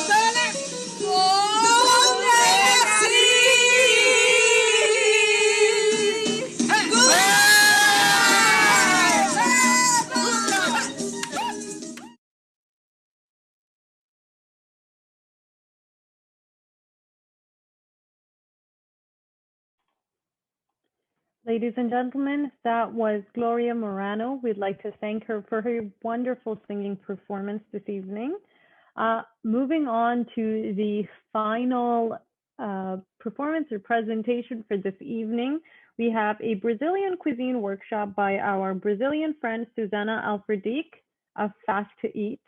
Susana created Fast to Eat because she wanted to help people save time in the kitchen by sharing her favorite easy-to-make recipes. Today, she'd be sharing a recipe on pumpkin compote that she calls, I believe, please excuse me for my pronunciation, but doce do abobora. I believe that's how it is said, but please excuse my pronunciation if I got that incorrectly. It's a traditional Brazilian recipe and it is super easy to make. The recipe involves pumpkin, sugar, which is slowly cooked on the stovetop. So it's basically a pumpkin compote. I'm sure she will pronounce it correctly in the video. Hello, my name is Susana. I'm the author of fasttoeat.com blog. And I'm here to introduce you a Brazilian dish, a traditional Brazilian sweet, doce de abóbora, and translating it is a pumpkin sweet, but I prefer call it a pumpkin compote. The first thing we need to do is cut the pumpkin, but it's kind of hard. I will put in the microwave so it's easier to cut it. Just 3 minutes each size. It's really easy to make. Just need sugar, cinnamon, and cloves, and of course the pumpkin. To know how much sugar we need, I will first weight the pumpkin, then let's suppose we have 1 kilo of pumpkin. I will use 500 grams of sugar.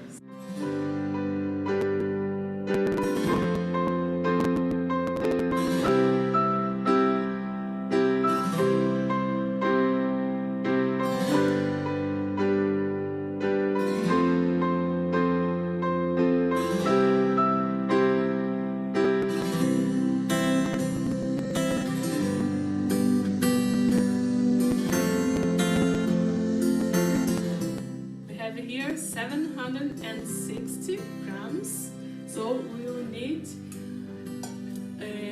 380 grams of sugar.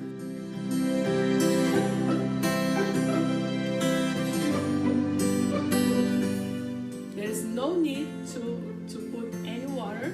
It will be like a syrup. Just mix it.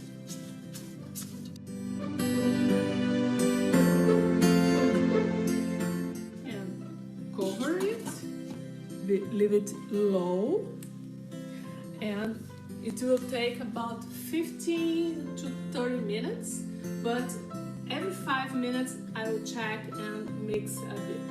This sweet is my daughter's favorite sweet. Actually, I've been eating this sweet since I was a small child. My mom makes it every week. Even now, she's 85 years old and she still makes it weekly. And you can see the bottom of the pot. Now you just need to make it soft, squeeze.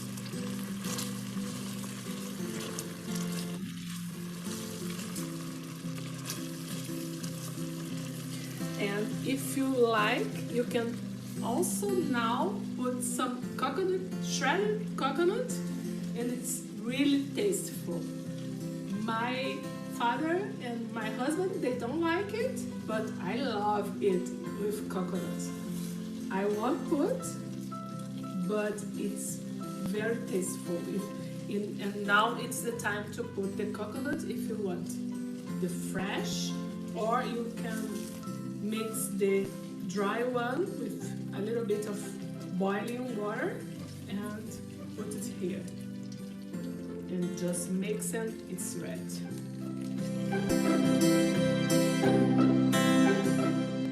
The consistency is like a jam. Now we are putting in the container to put in the refrigerator. It's already cool.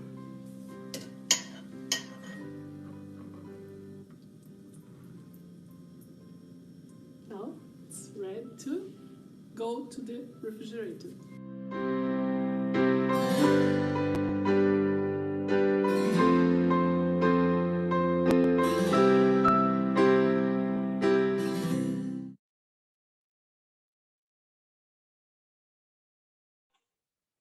So ladies and gentlemen, thank you so much for joining us this evening. That was the last presentation for today. And before I hand it off to Gypsy, I just want to say that it was very interesting, the pumpkin compote recipe, because we have something very similar in India too. It's called kaddu ki sabzi. It's something that my mom makes with, fried bread. And instead of sugar, we use jaggery. It produces a similar sweet taste. So it was really interesting that, two different countries across the world have something in common like that, especially in cuisine as well. So I hope you all had a great evening and really enjoyed the lineup of colorful and vibrant performances we had this evening. Thank you so much, Gypsy, for making me a part of this evening's multicultural celebration. And I sign off as your MC, Ananya Malubutla, and now I'll pass it on to Gypsy.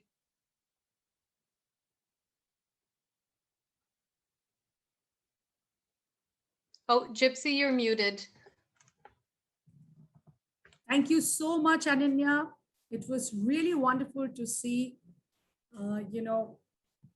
an interaction or a mixture or a permutation combination of so many communities, cultures in Canada. It was really nice. We celebrated Canadian Multiculturalism 2 days after Canadian Multicultural Day and a day before Canada Day. Happy birthday to Canada. I thank everyone on behalf of India-Canada Consortium and World Multicultural Festival, the panelists, the MCs, Muskan, Ananya, Eric, all of you. And let's continue to promote multiculturalism, to love, to understand, and to respect each other. That's what I say every time, that, you can promote multiculturalism in your neighborhood, in your lane. Like, I live in a lane in Ottawa. My road is Southfield Way, and my road, the area, the lane I live in is multicultural. I have a Nigerian on my right, French on an Irish on my left, a French neighbor opposite to me. Diagonally, I have a Somalian, then Pakistanis, Afghanistanis, Chinese neighbors. I have neighbors from Poland, Iraq. Oh my God. So if you start saying hello and hi to everybody and just, exchange greetings and then food, not in types of Corona, of course, after Corona or before I used to do that, and interact with them, and learn cultures, they will respect you. You have to know people to respect them. You have to know their culture, their faith, their beliefs. It's very important in Canada because Canada is an immigrant country. It's a multicultural mosaic. We will respect the natives. We will, learn cultures from them. They have also learned cultures from us. We are all in it together, like this. So I once again thank everyone today to participate and promote multiculturalism. Happy birthday, Canada. Wish you a very, very happy Canada Day in advance. Thank you. Bye.